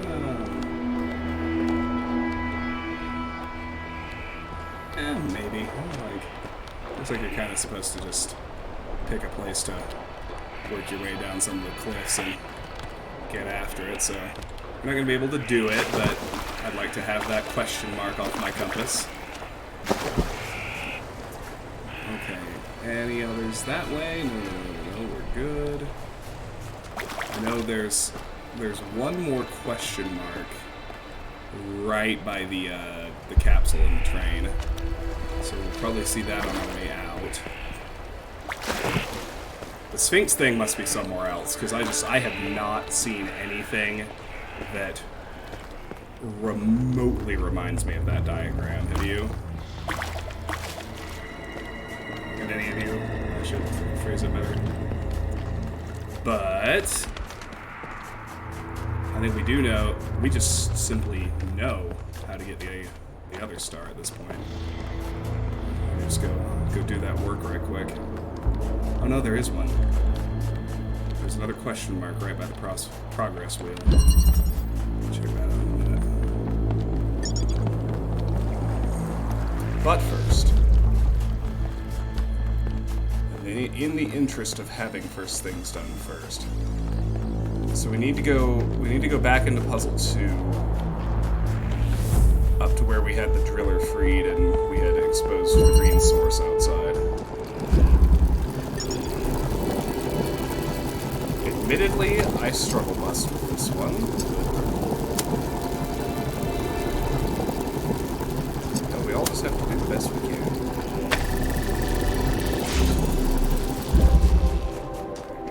That allowed me to do was bring the connector through and out the teleporter.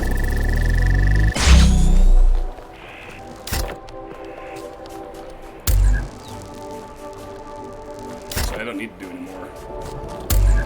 That's enough of the puzzle, because all I need to do with the stars is have the driller free.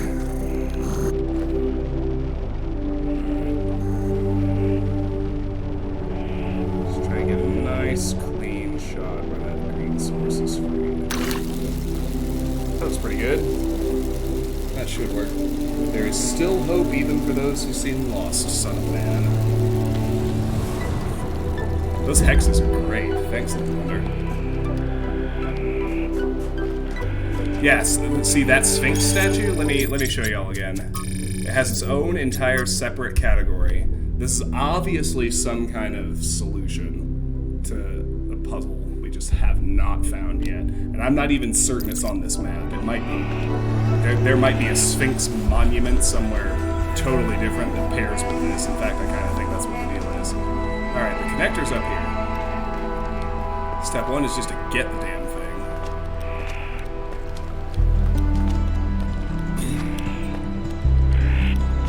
I mean, that is a loose connector. Once I figure out how to get to it, I can just pick it up.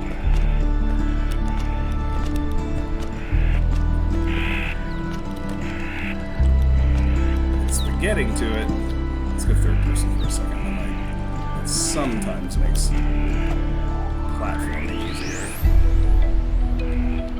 Do that way.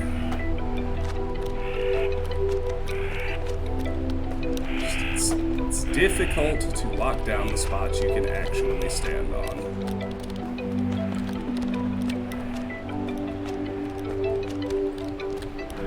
There are several. They're hard to spot.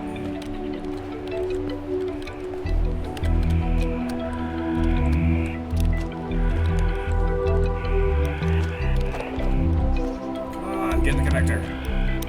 Just get up there. Do it. Down there. Missing is there. I think so.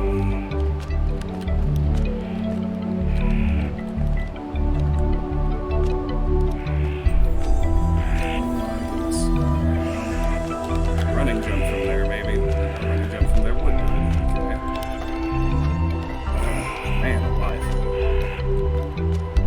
Platforming in games that aren't platformers is never the best. Alright, I made that one. Does that mean I can now make this one? It does. Okay. It's the highest and closest we've gotten. Oh no! Sorry, now I know where to go. So that should be pretty repeatable. It's progress, people, that's how it works.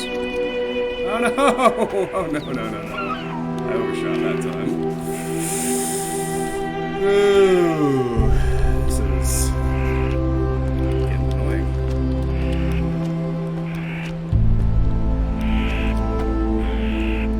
Okay. Back here. It's the highest we've gotten.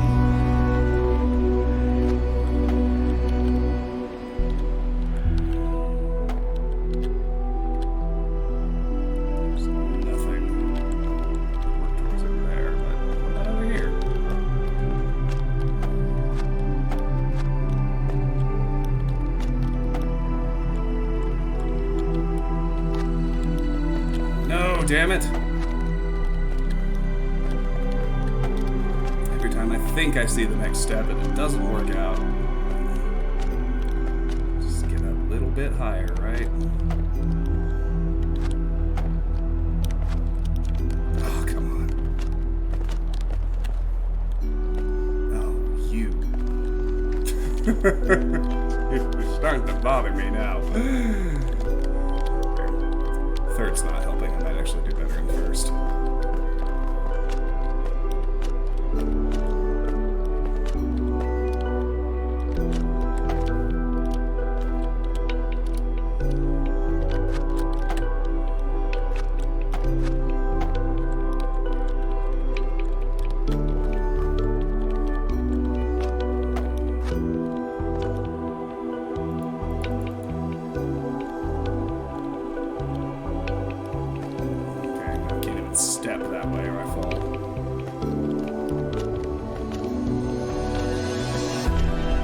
There has to be a way to go grab that connector.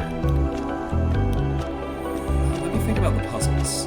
It's also possible I need to bring something else out, but I can't think of what it would be. We already used a driller to open the laser. The driller wouldn't do us any good.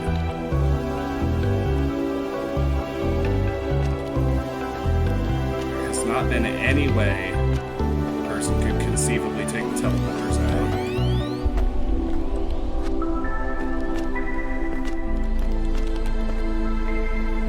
Trying to think. I don't even think I've seen a box in any of the puzzles. I'm just trying to think if there's any tools I could conceivably free that would help me climb this thing.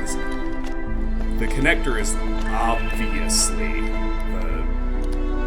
the last piece we need for that star. Found the beginning point, found how to open the beginning point, found the actual end point.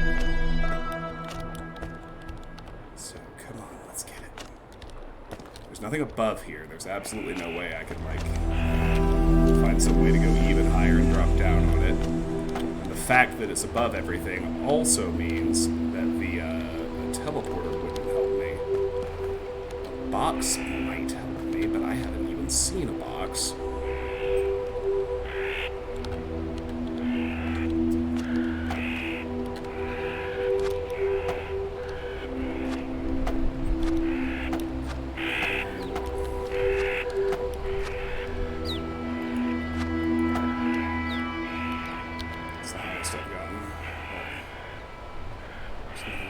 Try to go to anywhere near this spot, is there?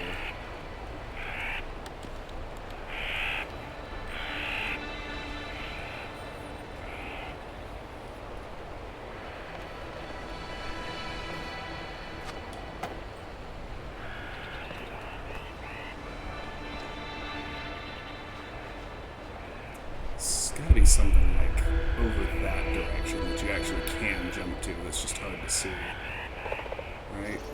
Like, because we actually ultimately have to find our way all the way to the top of the tall side. I've kind of just been hanging out on the short one. Right, well, I'm gonna give this a couple more.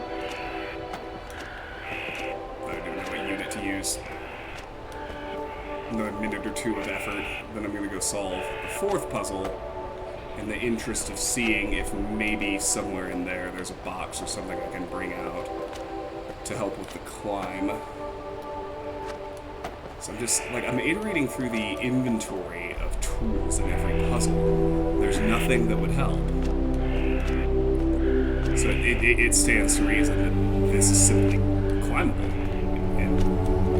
Some way I'm just not seeing, but because you can tell that's one you can actually pick up and bring with you. It's not the same as the ones we have been looking at with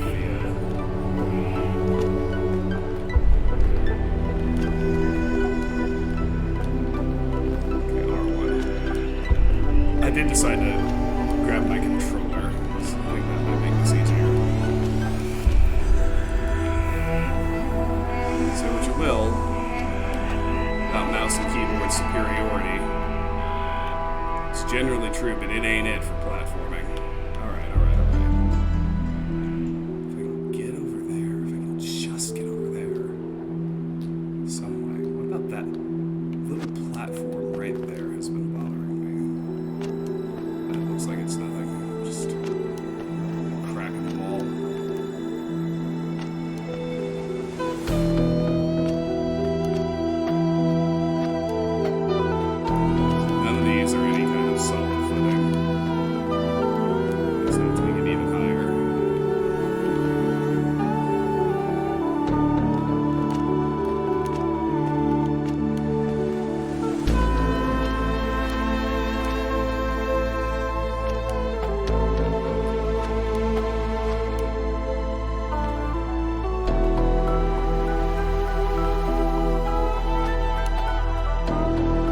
like I've kind of poked and prodded as high as I feel like I can get this way. I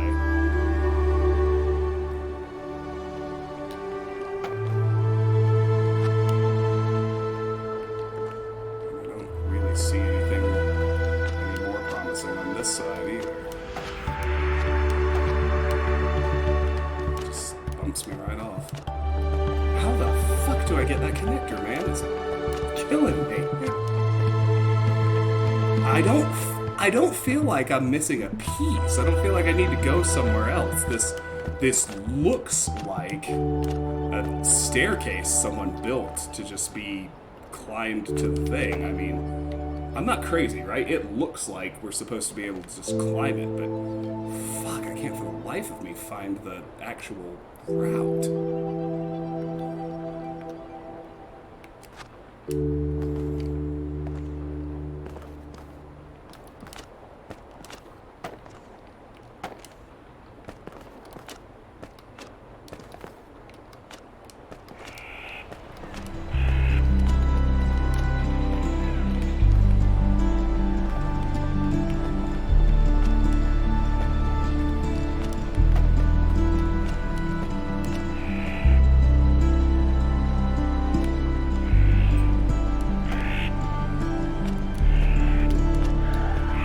Well, here's what I'm inclined to do at the moment. Let's go check out what that last question mark is. Let's try not to die. It's not a big deal if we have to reset the drummer, but I'd rather not. And then,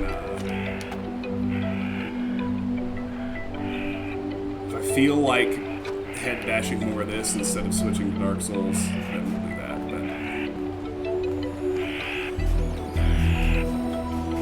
But we'll be back. Now or during the day. This is gonna wig me out because there's a friggin' what is this?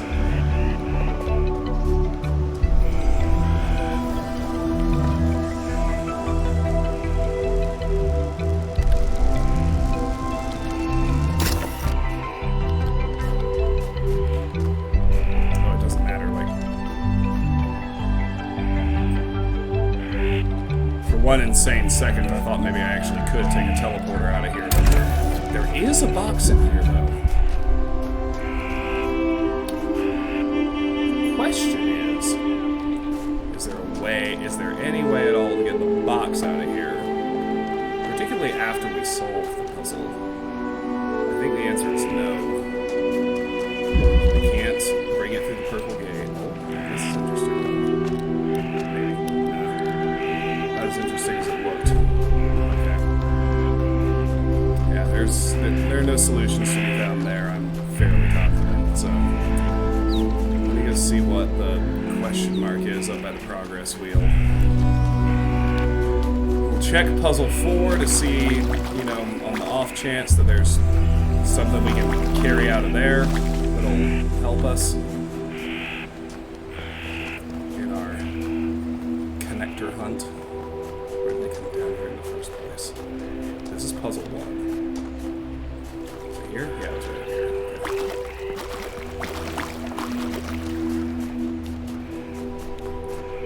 Gotta see what the question mark is first.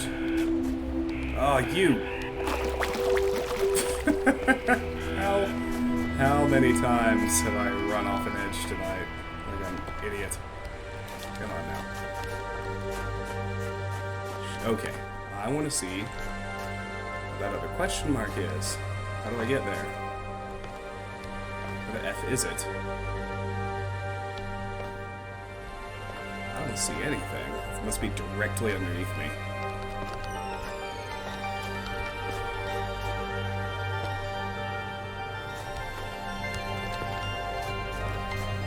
Still. Aha! Found the lost lab. Okay. That's all that was. Alright, well, we found everything. Damn it, I know the solution to that star. I could just get the dang connector. Here, where's my green source?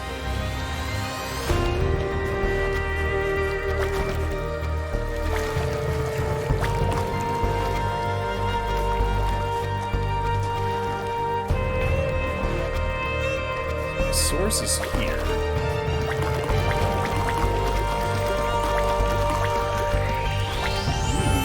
Interesting. I may not have it completely solved yet because I also don't know how I would get line of sight unless maybe I just move the hole further right. That's anyway, let's go to puzzle 4. I just want to see if it has any kind of box or step up or a ladder or something that would show me there is something I need besides get good to climb up those rocks. We'll find out.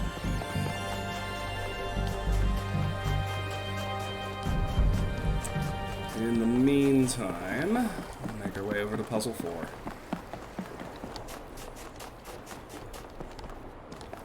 Maybe there's a jetpack Easter egg. Maybe. Maybe. I have to be. I feel like they need to be careful with what they throw in Easter egg wise, though, because they wrote themselves into that position, right? Because the first game had an in-universe explanation for all the Easter eggs. We're ostensibly in the real world now. This one won't have that. Okay. Puzzle 4. Oh, that's the exit.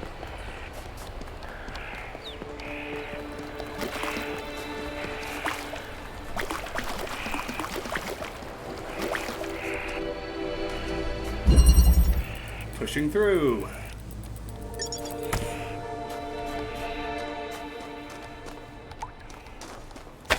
Look around a bit.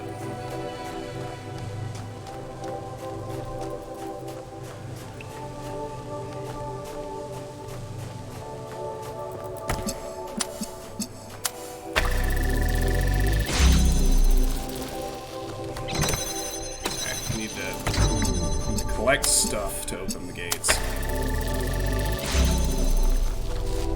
Easy enough basic premise. Here's your box.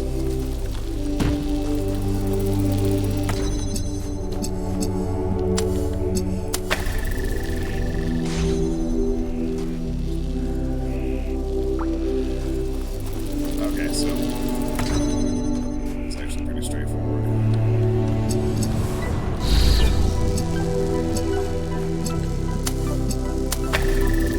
Teleport out this way. Let's put it over here to be able to bring the connector out as well.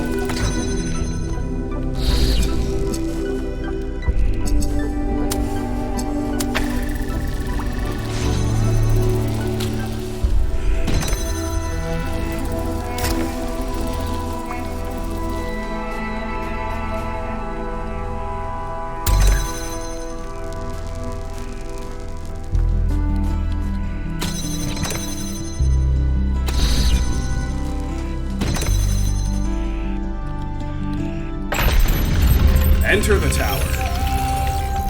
Alright, they're not going to let us see. The bridge ring seems to be fully charged now. Try accessing the tower, 1K.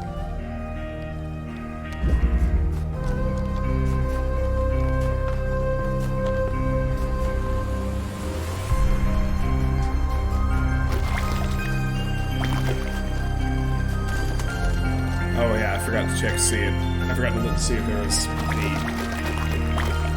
reasonably obvious, well, obvious is not the word, reasonably conceivable way of getting getting a box out of here. Can't teleport it out. All the energy gates dropped, which is interesting.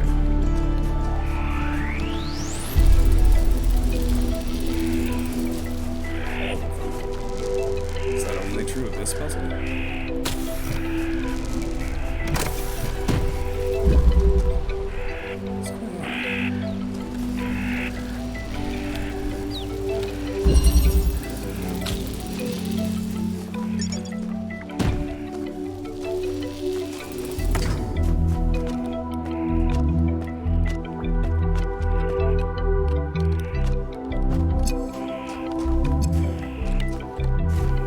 me feels like getting the connector out of this puzzle might be feasible, but or a box for that matter. But in the end, I am simply not quite seeing it.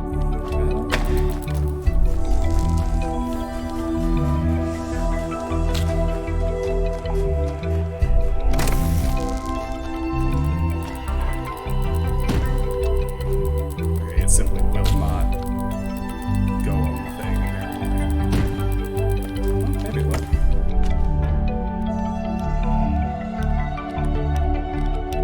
What I can't do, apparently, is have a second jump.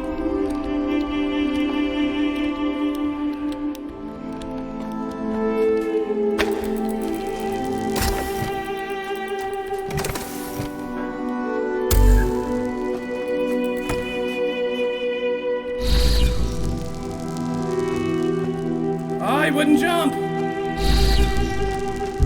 Jump, you doofus! Yes! I think I might have just broken it with an unintended solution, but I don't give a shit.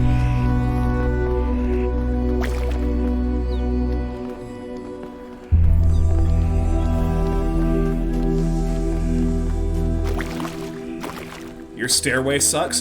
Fine. I'll use a different connector, motherfuckers.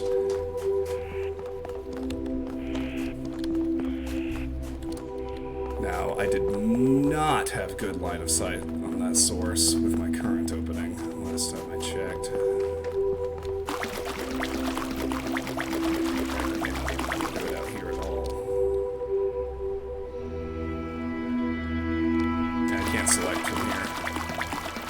So let's head up a little bit.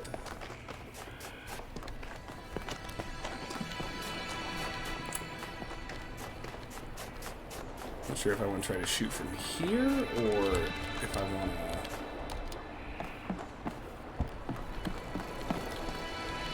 reposition my. I think I want to reposition my drill. It doesn't matter if I can see it from here. It matters if I can see it from where I need to shoot it. After all.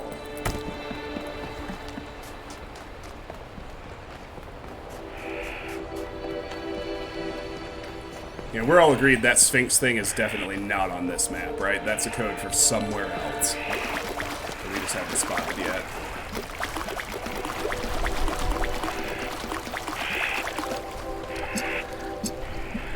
Got that.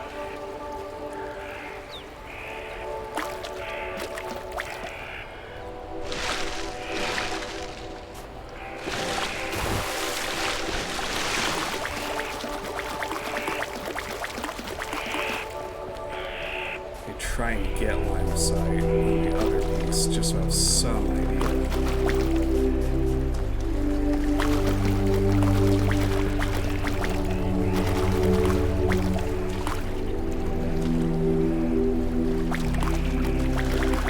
I wonder if I need both of these. I wonder if the answer is actually that I need both of these.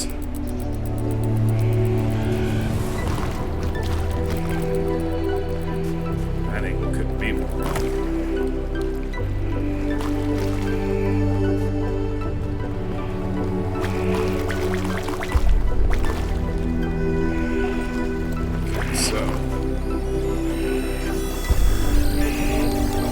That sound?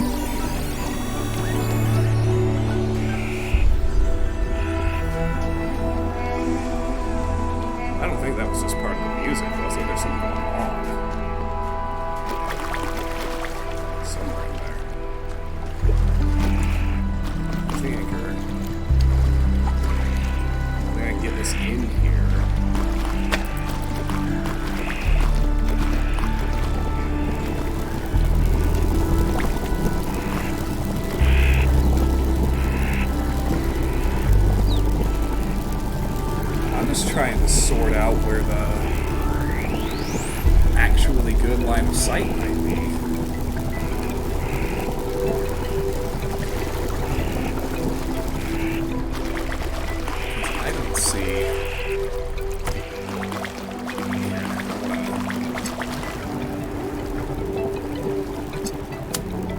connect here.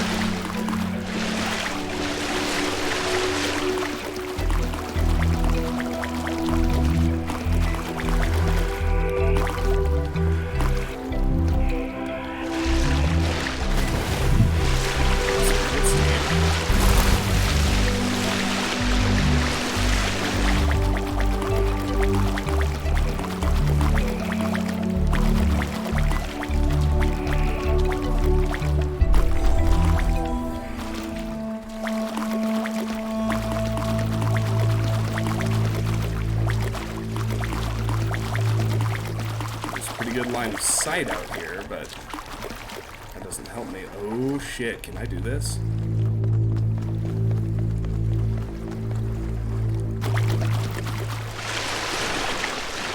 gonna do it the other way.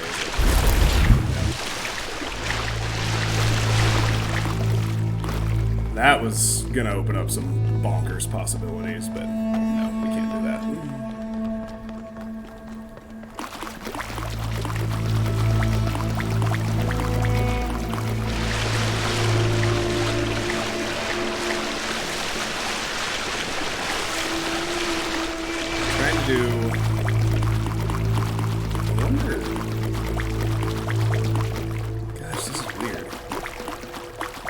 Because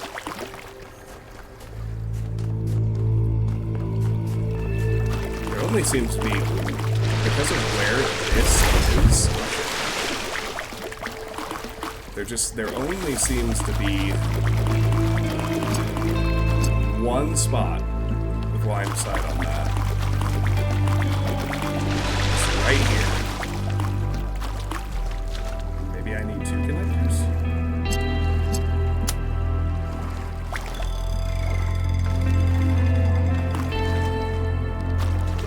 Maybe I actually did need this one the whole time, as well as another. Because this actually has a really good line of sight to that one. So now my new idea is, with that connection set up, what if I do leave that one where it is, and instead we head back to puzzle 2, where there's another connector. We focus on freeing it, connecting up that way. That'll do it. That'll do it.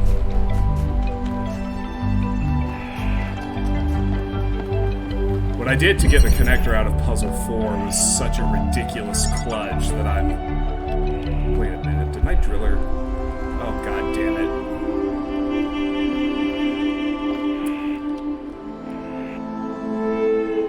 Look at that.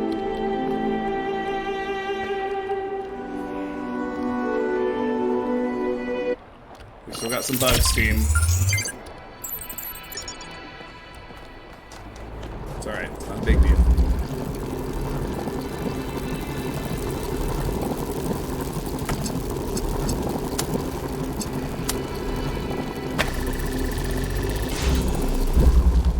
Just have to free the driller again.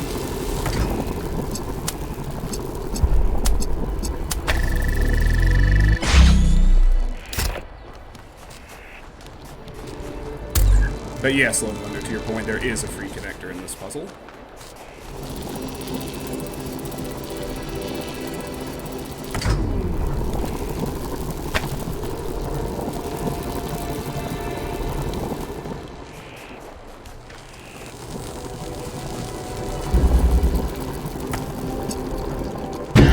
Oh, I forgot the energy gate stays down anyway. That is something to bear in mind. Like, have you guys noticed all the blue gates drop after we solve all the puzzles in place? That's pretty wild, isn't it? Okay, here we go, here we go, here we go. Hold, yes. And then this makes me want to, now that I'm iterating across puzzles more properly, I wonder if we even need to take a connector out of the puzzle at all. This is obviously intended first step. That it couldn't be more obvious that, and that's always true with puzzles, right? Once you see it, it's like, oh my god! But yeah. Alright, free connector, puzzle 2. Now I got a laser there. That's it to puzzle 4. It's the only one with anything resembling line of sight to the train station, and it also has a connector. The other free connector. Now, I feel like what I did to get it out of the puzzle was a kludge. It was radically unintended. Let's see if there's a more clearly maybe intended way to simply aim the laser from inside. It sure looks like we should be able to. Yep, there it is.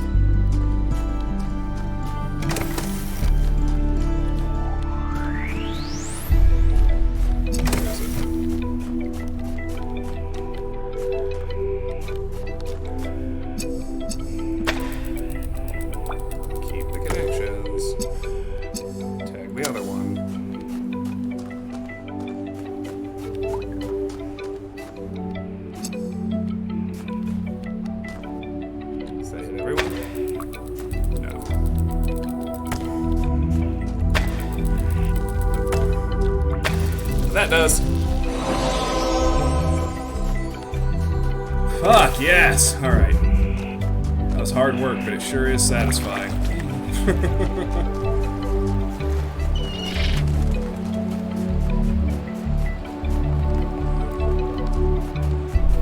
I was just so confused that they didn't make it a prefix, but... Once I realized... No, I'm clearly not supposed to be able to get up here. It got a lot simpler. Alright. The hunter does not hunt because he is hungry. He hunts because he revels in death.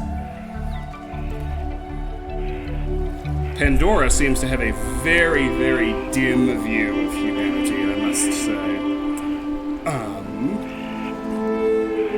Okay. I actually want to do one more thing. I just want to check real quick, see if anyone on the internet has done the Sphinx puzzle, if there's something I missed.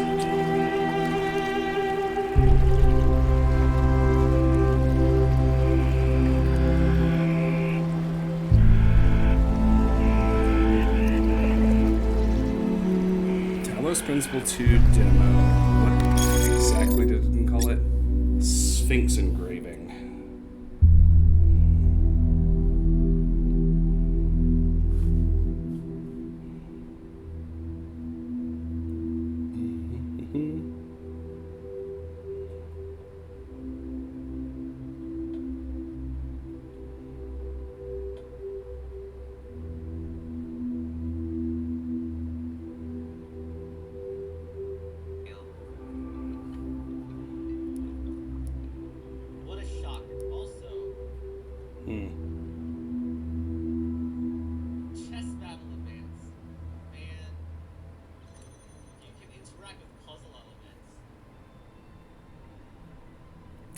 Nah, it doesn't look like anyone's found anything for that. It must be on a different map, or maybe in the Lost Lab, or something like that. But, alright.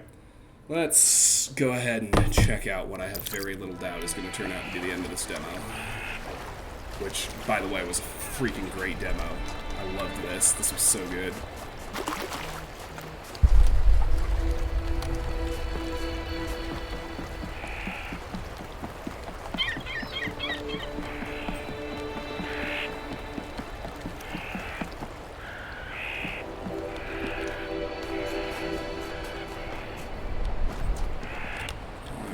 Find their way back up.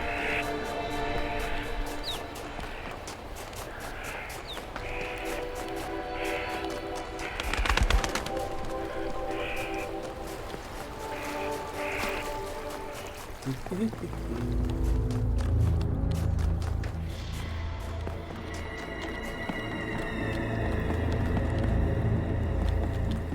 already checked out all of these. Ah, hey, we found the gold puzzle door. We had missed that And that's important, though. Oh, shit, look at all this.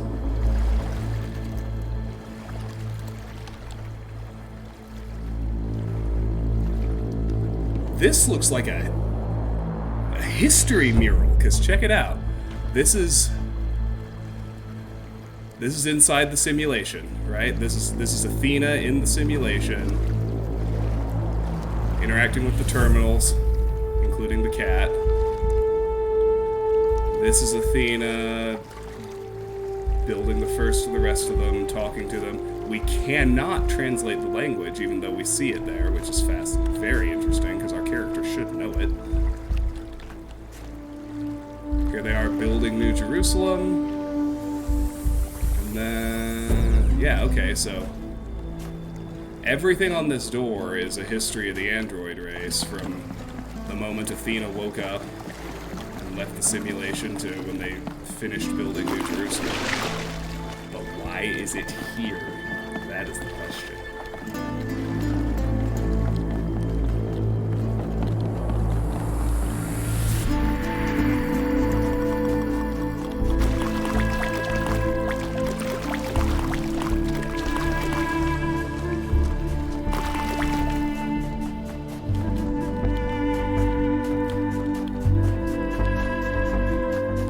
Here we go. Oh no, it is a sigil! God damn it, they did put sigils in. I hate that. Okay, so I can choose a piece to select, to place. It looks like I really only rotate in a single direction.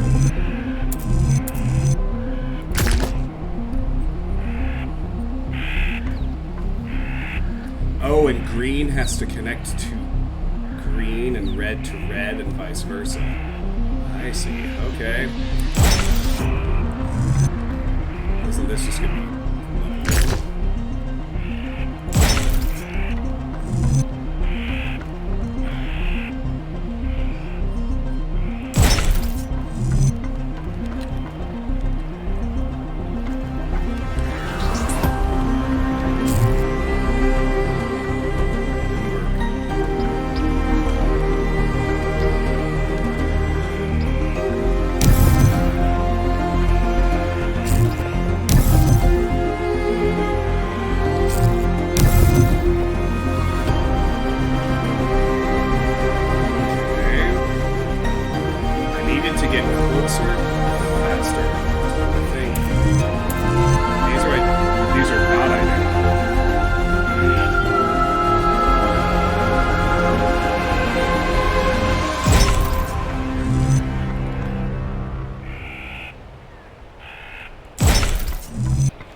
Almost thought that was it, but not quite.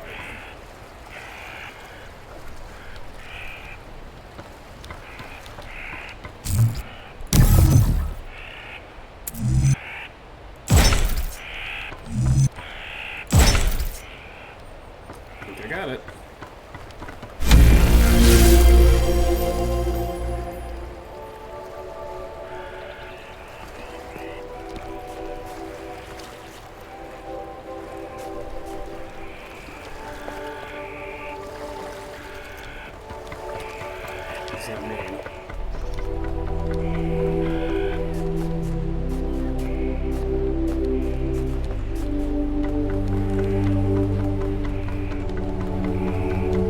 Is there more to do? Ah, okay. We gotta do this twice. Ain't life grand? Okay.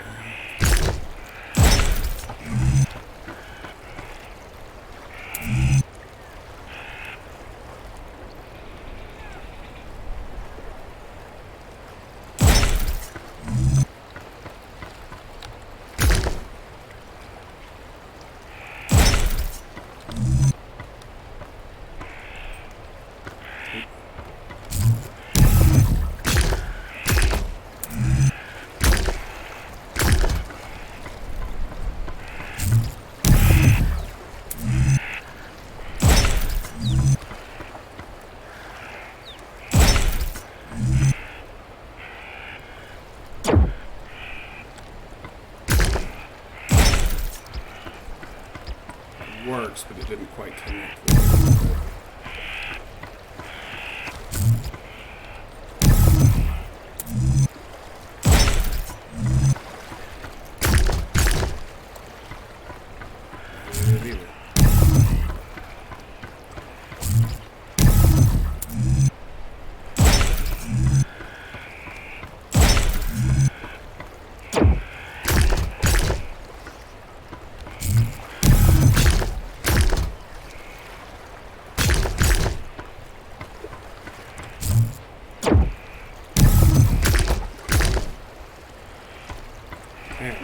I must have started wrong.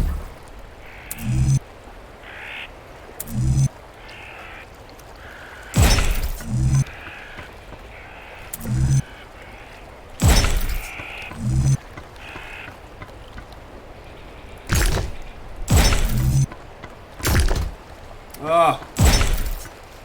Close, but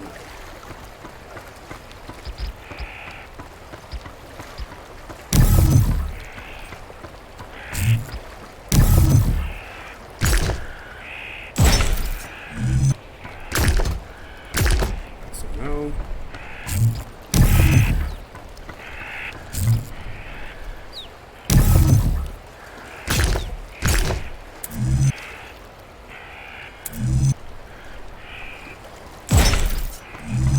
That's the one I just tried, isn't it? Yeah, it is.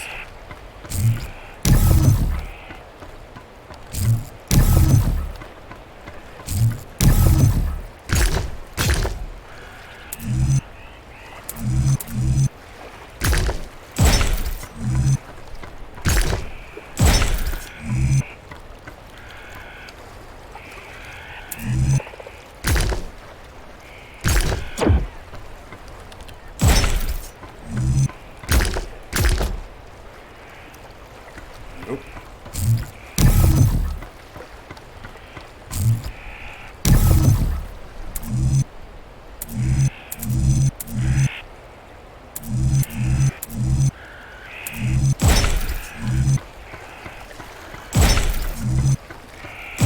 Got it. Thank you. Oof.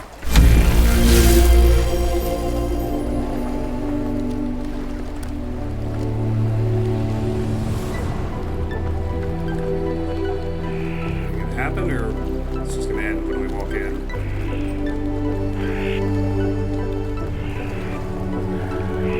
Yeah, there it goes. Demo over. November 2nd. Alright, well, gents, I have a feeling that it's gonna be awesome. I can't wait. That was great. That was a great demo. I can't believe it was 4 hours long either. Who releases a 4-hour demo in 2023? Pro Team, Devolver Digital. That's who. Well, obviously the Dark Souls plan got scuttled, but that's okay. I was much more excited about this. Not that I'm not excited about Dark Souls. I really want to do it. And I think tomorrow night is a pretty good candidate night, actually. I feel like doing it again. I'm not sick anymore. Like, I don't know how I sound. I finally feel better. I've been fighting off some respiratory garbage for the better part of the last couple weeks. But, yeah, let's just check and see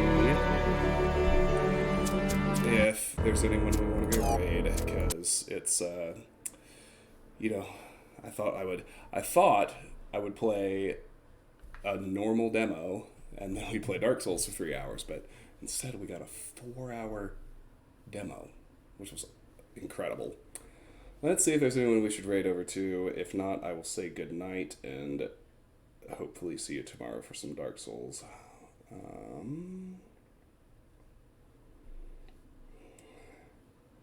Yeah, no, not unless anyone else is playing Talos 2. Or the original, right quick. Let me search for that.